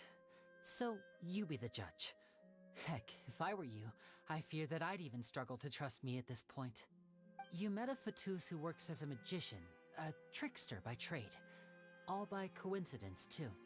But still, I'm asking you to trust me. I am no criminal. At least, not in this case. Sorry. Please forgive us. Well, you both say that, but... Right. Let's hear your answer first, and no lies now! Of course. I'll answer any question you ask. We've been trying to find out how the Oratrice operates. We want to know why it has a consciousness. Why can it deliver sentences accurately? During our investigations, we learned that the machine's core is beneath it. From that moment on, Lynette and I have been designing this box swap trick, with the objective of getting close to the core. Is that why you needed a whole minute? That's right. In truth, the audience would take about 75 seconds to count down from 60, while I would only need 15 to get to the opposite box. So, after jumping into the tunnel, I accessed the Opera House basement via the vent, and went to investigate the room in which the core is stored. That air vent was created during the construction of the tunnel specifically to execute this step. Well, nothing. As soon as I reached that room and was about to investigate, I heard someone's voice. Which should have been impossible, of course. I was quite certain that I was the only one in the room. That voice seemed to recognize me and tried to speak to me. I chose to err on the side of caution and retreated the way I came. On the way back, I saw the broken vase and the clothes on the ground, but the countdown was almost finished, so there wasn't time to give it any thought. After that, the homicide occurred just as you saw. Well, that explains why you didn't hear the thud. Because of that prophecy I told you about, of course. We must know all we can about this nation's secrets in order to deal with that prophesized crisis. That's the only way we can save everyone. So, there you have it. The whole truth. It was never my wish to proceed under this cloud of mistrust either.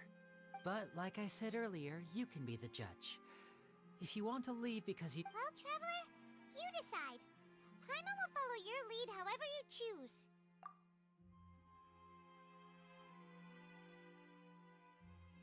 Okay. Thanks for giving us a chance. The current problem is that the scales are tipped pretty badly against you two. If we want to refute the Hydro Archon's accusations, we're gonna need a seriously watertight defense. Huh?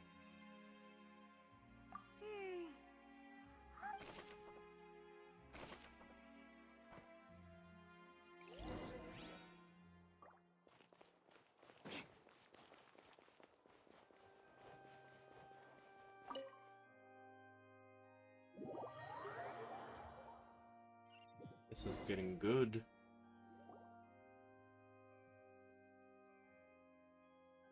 Both parties have returned to their positions. Let us continue the trial. Yes. When last we left off, Mr. Linney acknowledged the new evidence presented by Lady Farina as fact. Therefore, Lady Farina may continue stating her reconstruction of the events. Ugh, that took long enough. Now then, if everyone would lend me their attention. At this stage, let's revisit that scene from Linney's perspective.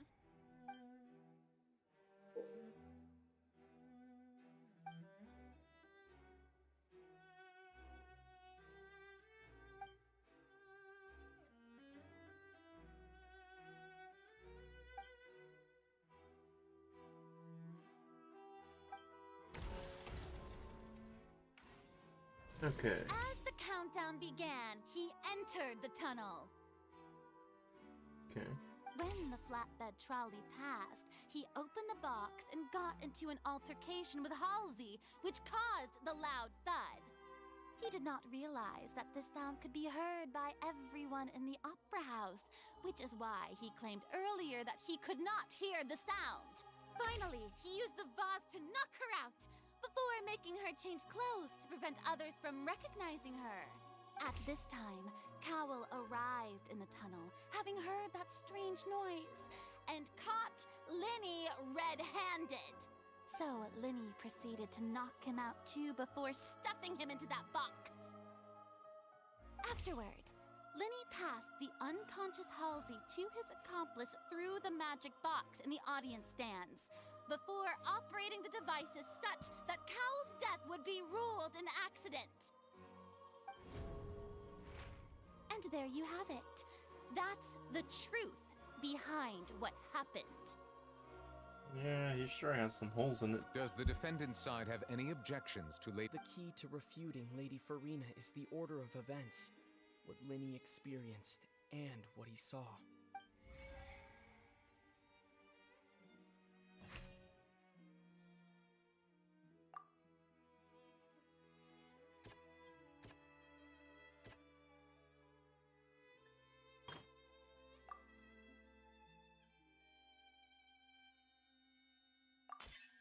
According to Linney, he left via the vent after entering the tunnel.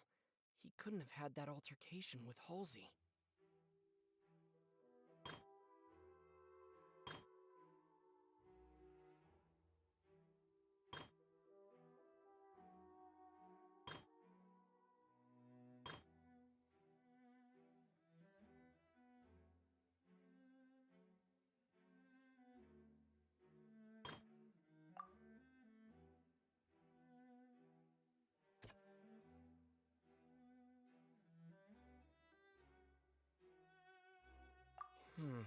Seems...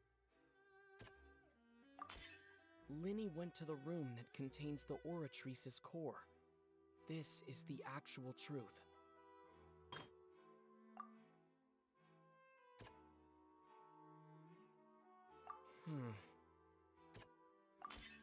Linney did not take part in the underground altercation. Attention! When the countdown started, Linney did indeed go into the tunnel. Yep. But he immediately used a vent to access the Opera House basement, which is where the underground core of the Oratrice is stored. Once he reached that area, he heard a voice what should have been an empty room. Since he felt something was amiss, he returned immediately. The crime scene had already developed by the time he reached the tunnel again. And finally, he reached the surface. And that was when the accident happened from his point of view. Therefore, he's innocent.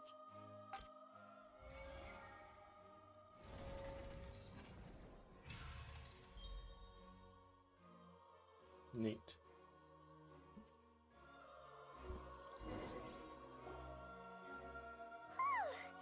Paimon did it! Paimon actually In other words, you believe that he knew nothing of the incident? That's right! My reasoning?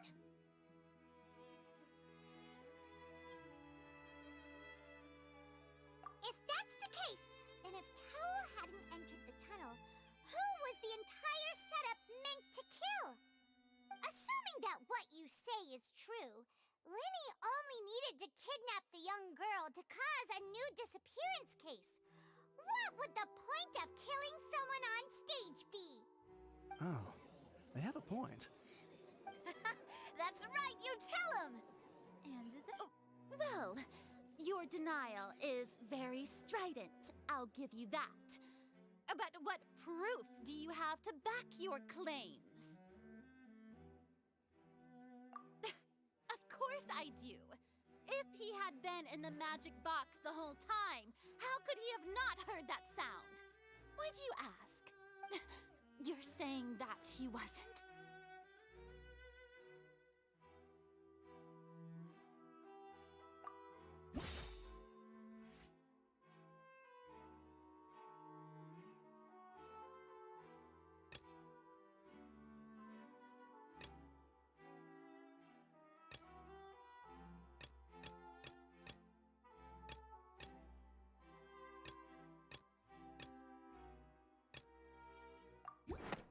That's right! Linny wasn't in the box or in the tunnel.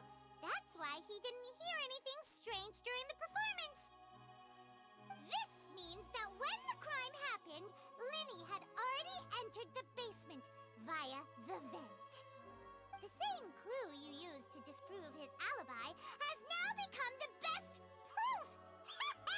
How do you like that? Well played. To think you'd use such logic. Yes.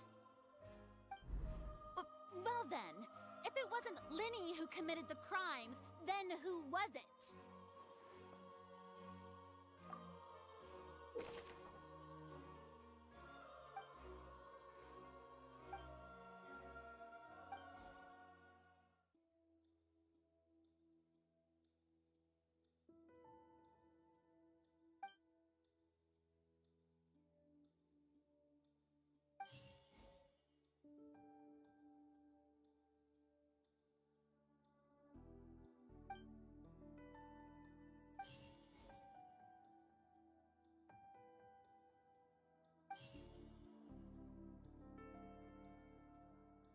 Could there have been a third person involved?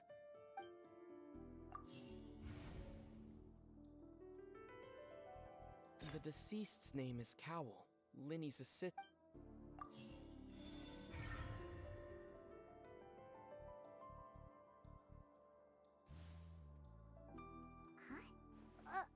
That can't be. Oh, is that so? What I must do next is recreate the truth. What Cowell did, and how he went from would-be perpetrator to victim.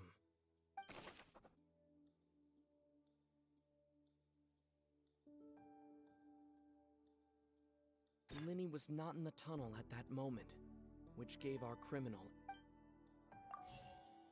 The sound we heard may have come from a clash between the missing. The deceased's name is Cowell, Linny's assistant. Halsey's clothing was in the tunnel, so there must have been. The deceased's name is The sound we heard may have come. No one entered or left the. Halsey's clothing was in the tunnel.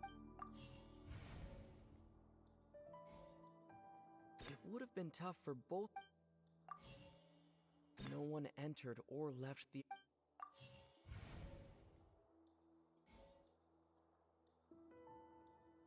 The sound we heard may have come from a clash between the. It would have been tough for.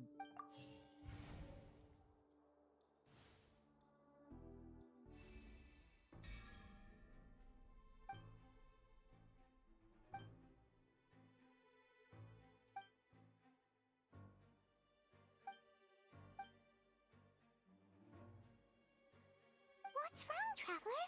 Are you still having trouble figuring? Look, since we're at a dead, just like the trick as it transpired, the end result must have been utterly different from the. If only we knew how Well, that would be nice, but the tunnel only has 3. And it's not like this is a magic trick where you can just make a real live person disappear. Excuse my interruption, dear opponents, but do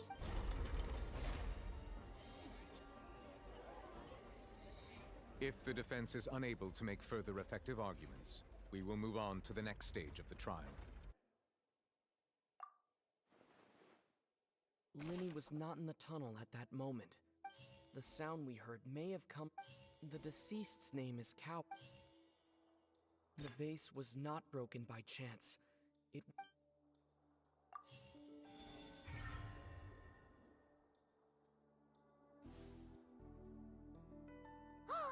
Paimon gets it! It all comes together if Lynette escaped from the water tank, vanishing gradually and leaving only clothes. If there's a similar method. How could a person ever be transformed into water? This is reality we're talking about here, not some magic trick. Must we really? Magic tricks are ultimately just illusions and misdirection. Even so, the truth must be out there somewhere. Perhaps some new line of reasoning may open if we try to gather all the focal points that, since Cal was the deceased, we haven't placed much attention on him. But given that we aren't making much progress with the case, it wouldn't hurt to have a look at his belongings, would it? People really do come up with all sorts of harebrained schemes when at the end of their rope. The way I see it, your suggestion that we broaden the scope of our investigation is... Nevertheless, I believe that this is a reasonable request on the part of an attorney. Since the trial does indeed appear to be at an impasse, I believe that additional evidence may help us make more progress. Guards, please step into the lounge and examine the We are still examining the items, but we have already made critical progress that we feel must be shared with everyone post-haste. We discovered several test tubes of fluid within Cowell's baggage, each labeled separately. The notebook in his backpack claims that these fluids are... water from the primordial sea. The primordial sea? The note's contents also indicate that Cowell belonged to an organization that sells illegal drugs and that he had an accomplice. The notebook has many entries concerning safe usage of these fluids, in which the keyword dissolve appears many times. One of these tubes was labeled Opera Epiclese, along with yesterday's date. It is empty. The notes also state that these dissolution properties work exclusively on people from Fontaine. It's likely that Halsey was chosen as some sort of test subject. As such, we believe that the defense's hypothesis is, in fact, supported by sufficient evidence. You've got to be kidding! People dissolving into water? Could something so ridiculous actually be true? Wait a moment. This reminds me of a certain prophecy, but... If people can become water, does that mean that the water tank's real use was as a means to hide water stains? And if Cowell was targeting that girl... Wait just a minute. Could that mean... Demoiselle, wait! What about your partners? Let's go. Just try... Order! Order! It is undeniable that further examination of the deceased's personal effects has yielded some surprising results, but we cannot yet verify the veracity of these clues. Still, let us assume that these clues are indeed authentic, albeit with the understanding that Ms. Halsey has yet to be found. Guards, please continue. Mr. Linney, It appears your hypothesis is supported by the evidence, so please continue speaking. Of course. Thank you, Your Honor. If we uphold this hypothesis, I believe that many of this case's seemingly unrelated clues can be connected together. Right! Like the metal hook! That one didn't make sense at all. Let's think about this. Cowell's methods must have something to do with that water from the primordial sea.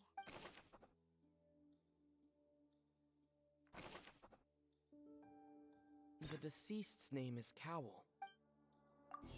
The water from the primordial sea should already have been... Now it seems like the hook rope was not meant for another magic trick, but was instead some form of triggering mechanism. The rope that held the water tank up...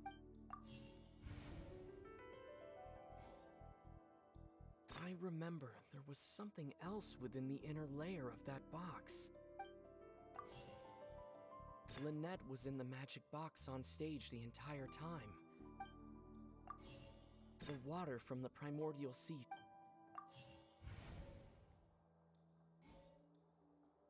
Now it seems like the hook... I remember there was something...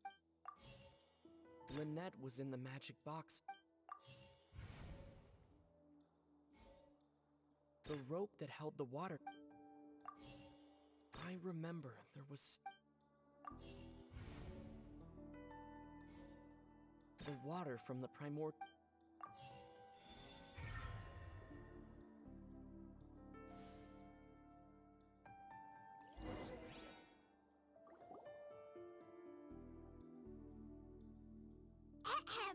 It's Ace Detective Pup. In the original plan, Cowell would tamper with the water tank rope and the number selector securing his target.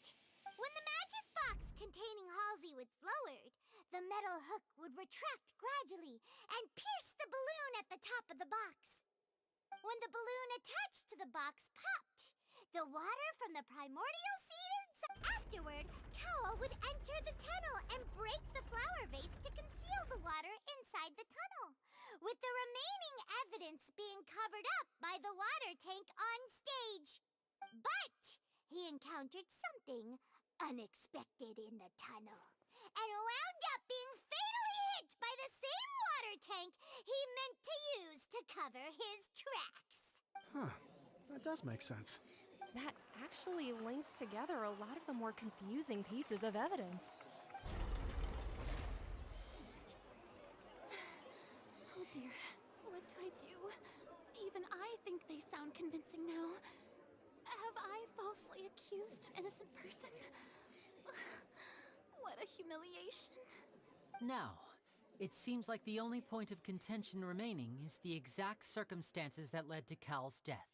His notes mentioned he had an accomplice who could be related to the situation. On that note, the guards have just contacted me indicating that they uncovered new evidence. I shall now invite him on stage to share it with us. Thank you, Your Honor. We were just inspecting the luggage of the other people involved in this case, and we found an identical sample of the water from the primordial sea among Linny's personal effects. What? That can't be.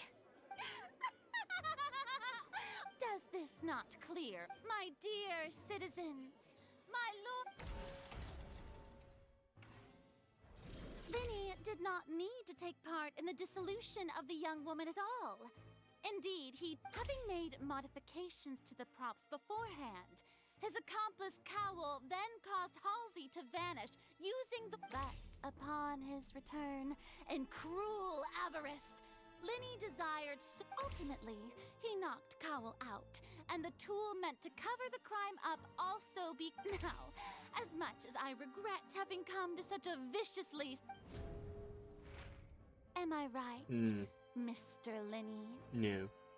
We've used up all the evidence we collected. Is this the end of the rope?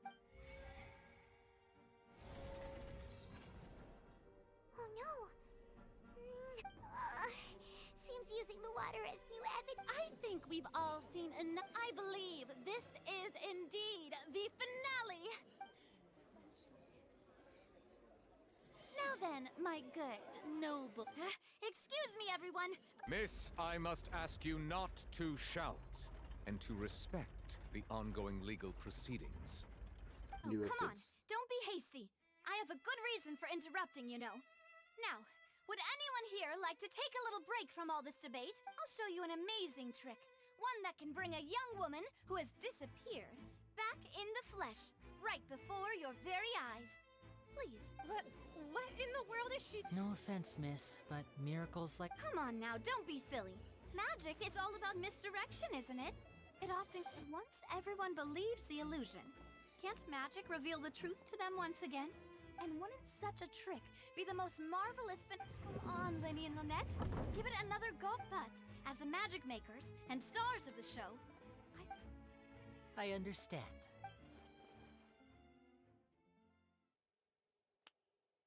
And voila!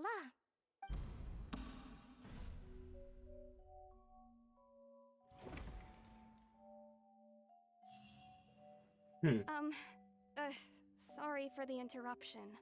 Wait, isn't that Halsey? So the whole thing about people dissolving wasn't true after all? To be clear, I'm only here because this person told me that if I testified, the merit of doing so would lessen my sentence. I was hiding outside this room listening to the proceedings because I was afraid that I would be the one put on trial. I was just feeling happy that no one had noticed me, and then before I knew it, she caught me.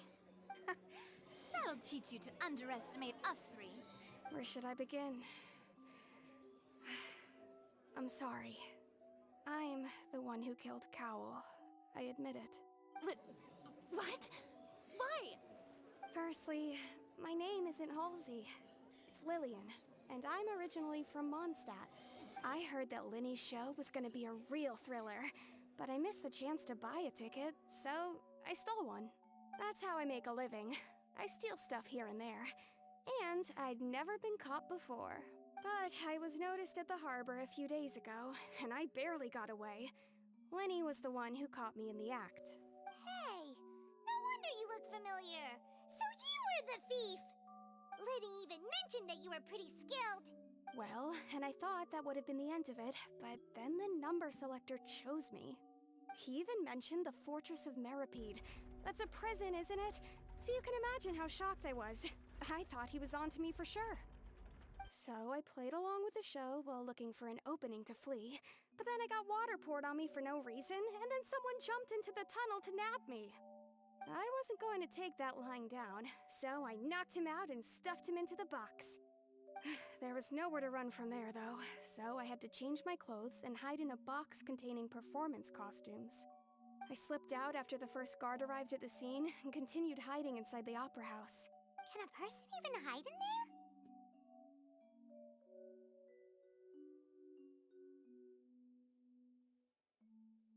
But I swear, I didn't know that the water tank would fall down. Really, I swear it. Had I known that, I wouldn't have put him in the magic box. I may be a thief, but I'm no killer. Well, there's well, a prison that makes as everything well. pretty clear now, doesn't it? This time, we need to tell the entire story from Lily-Ann's perspective. Okay.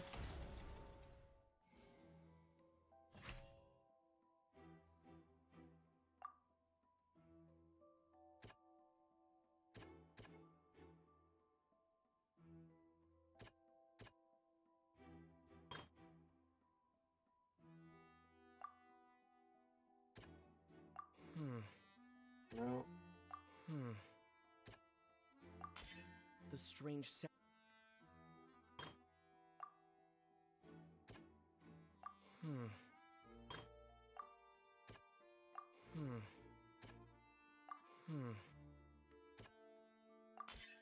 The flower vase. Lily-Ann was afraid that...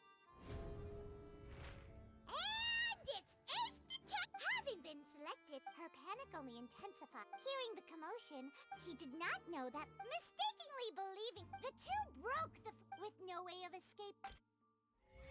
Neat.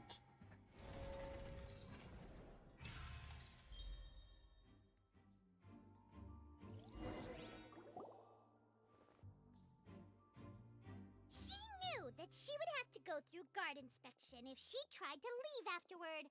So, she has been... She had already become desperately hungry by the time we were chatting over macarons. So, she swiped 2 of them right under our noses. Talk about a sneaky thief. At this point, all the events that happened in the tunnel have now come to light. Ah, so that's the whole story. Bravo! Now then, Lady Farina, do you wish to speak again? Please answer the question, Lady Farina. Also, if I may add, the trial has not yet ended. As such, I request that the prosecution not leave the room before the proceedings have concluded. What? Are you reading my mind now? Yes. No. I have no. Wow. Look at that. She's like a deflated balloon now.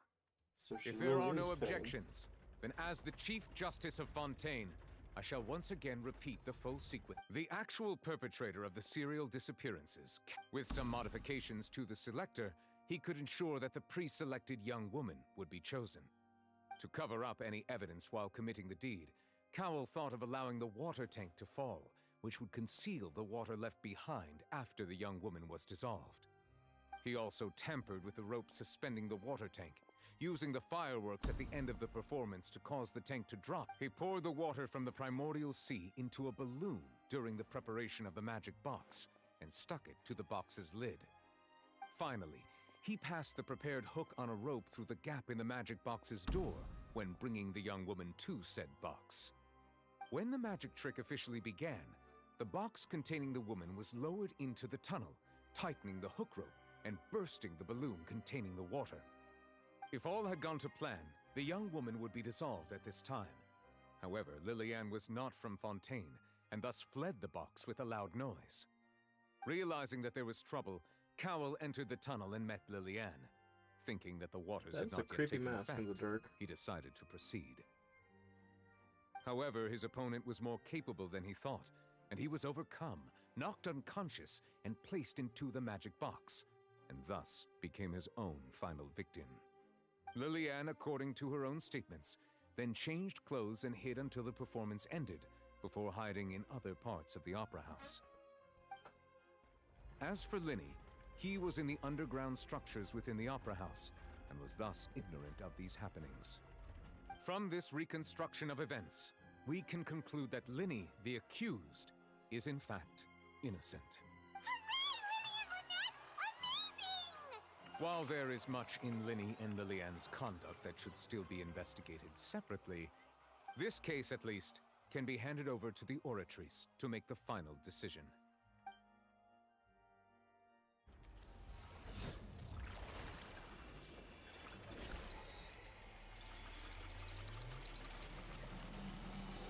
Interesting.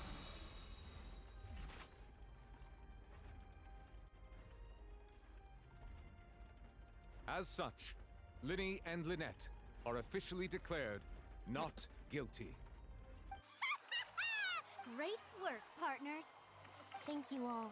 Thank you so much. Next, I think we deserve an explanation, Guard Vaughn. How did you find the water from the primordial sea in Linny's baggage? Right! Your discovery caused me to make a serious mistake, you know. Or was that not a discovery, but false evidence that you dared to bring before this court? I suspect that the accomplice mentioned in Cowell's notes was not Linny, but you, yes? I'm sure you know what you must do to lessen your sentence. Speak quickly! Unless you want to earn yourself a one-way ticket to Coupon Town. I was just following orders. We were supposed to place blame for the serial disappearances onto Linny, and thus cause suspicion to fall on the Fatui. The higher-ups said this was the best opportunity to do so. The higher-ups? And now that your plan has fallen through, and the secrets of the water have been revealed, what organization do you belong to? Said higher-ups, yes. Therefore, you would be wise to tell everything you know, and seek the protection of the guards. Yes, I'll tell you everything I know. Have we got something splash on Our the floor? boss discovered that the water can cause people to dissolve. It can also be made into a potion, which when extremely diluted, can cause people to experience unforgettable exhilaration. We've been in this business for a while now, and have made decent mora off it. The disappearances were also the boss's idea. I mean, this is the boss we're talking about. The...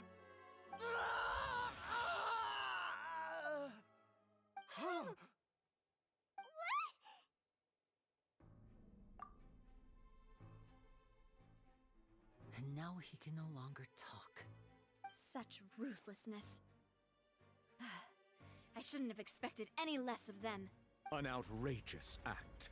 All present, please submit to inspection immediately.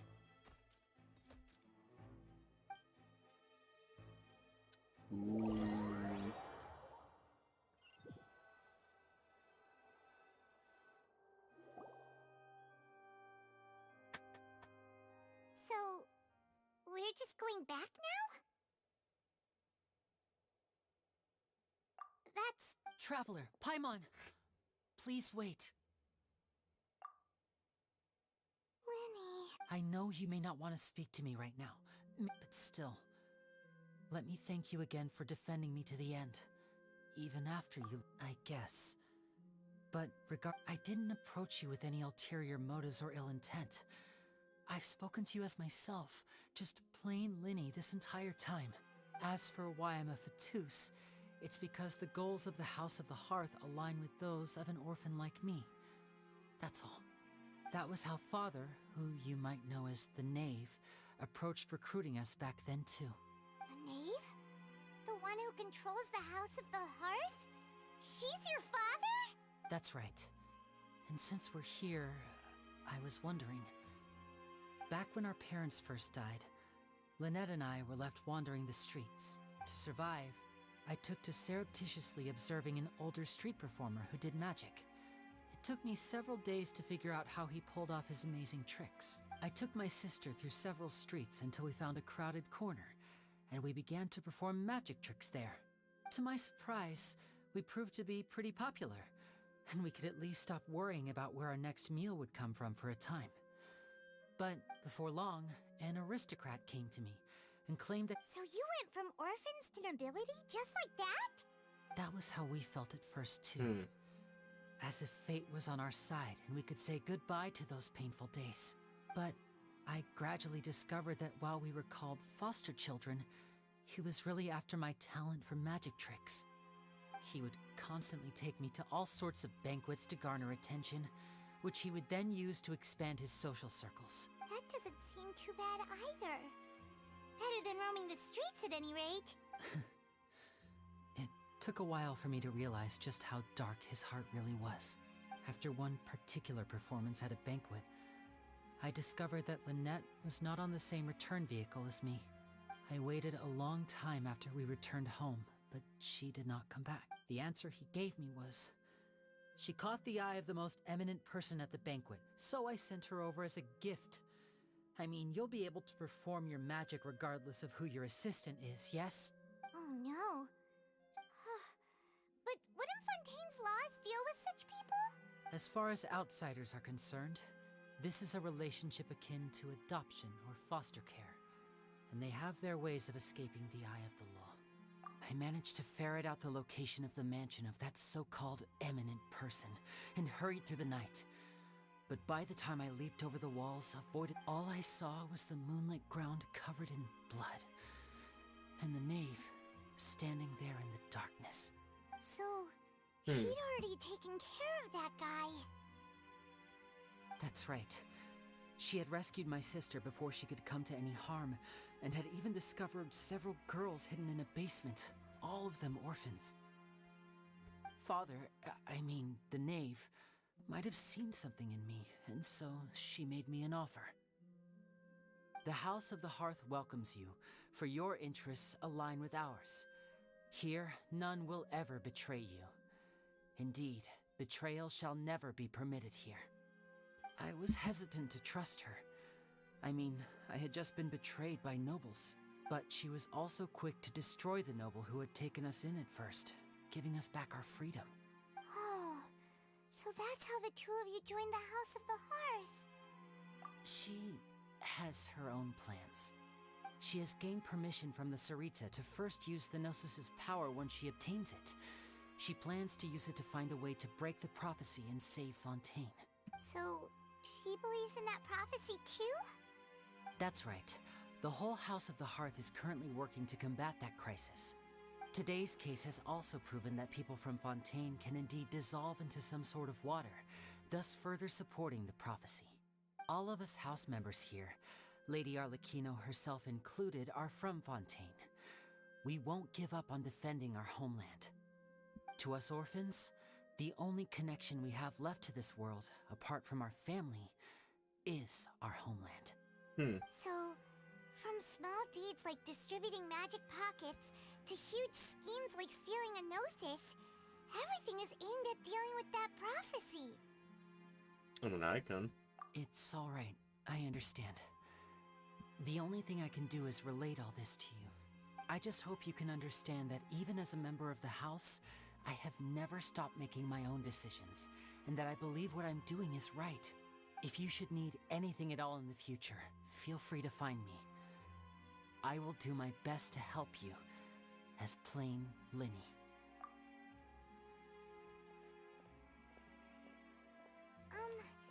Bye, Linny!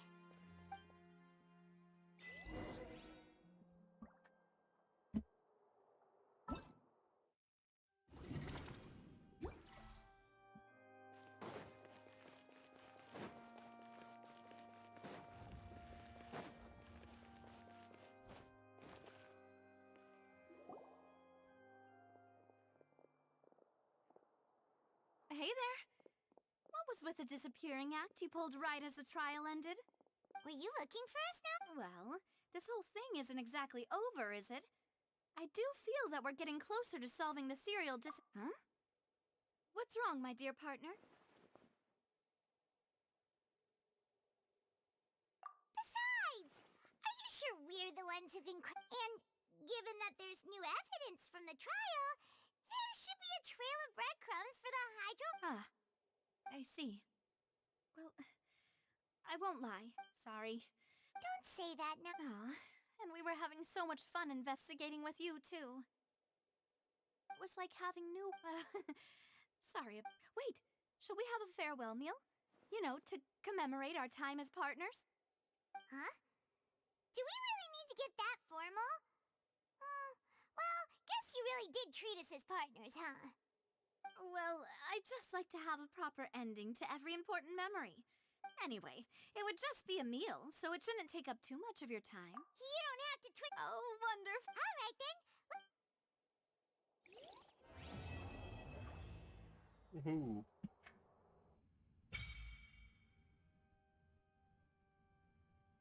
Oh, okay.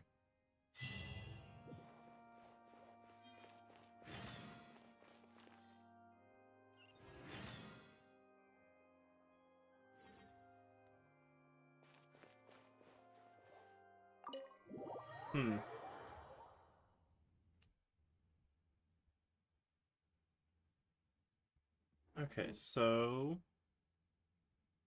I believe that's the end of part 1.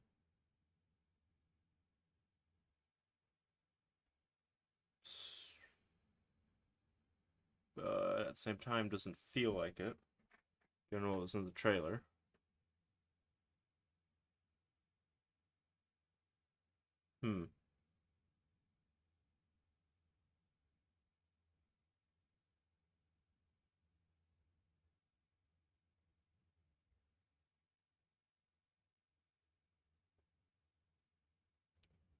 Interesting.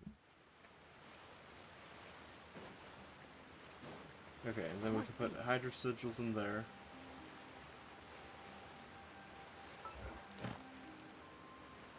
Alright, and then also free stuff for completing the act.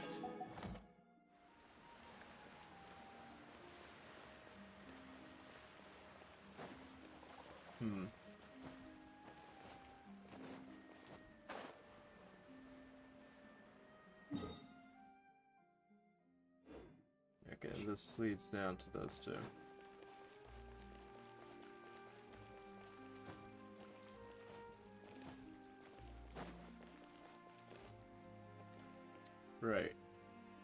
think for the time being, this is where I'm going to end the stream.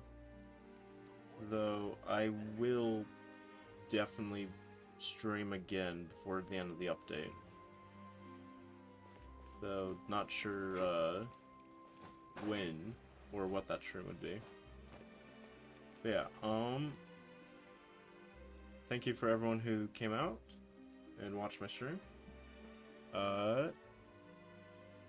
If you liked it, please subscribe. Hopefully I don't run into this. But, you know, if you liked it, subscribe, leave a like.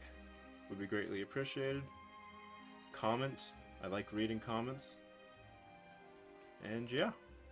You want to learn something I hope about everyone Mia's has a blade great work? night. And I will see you all Alright then, later. I'll teach you.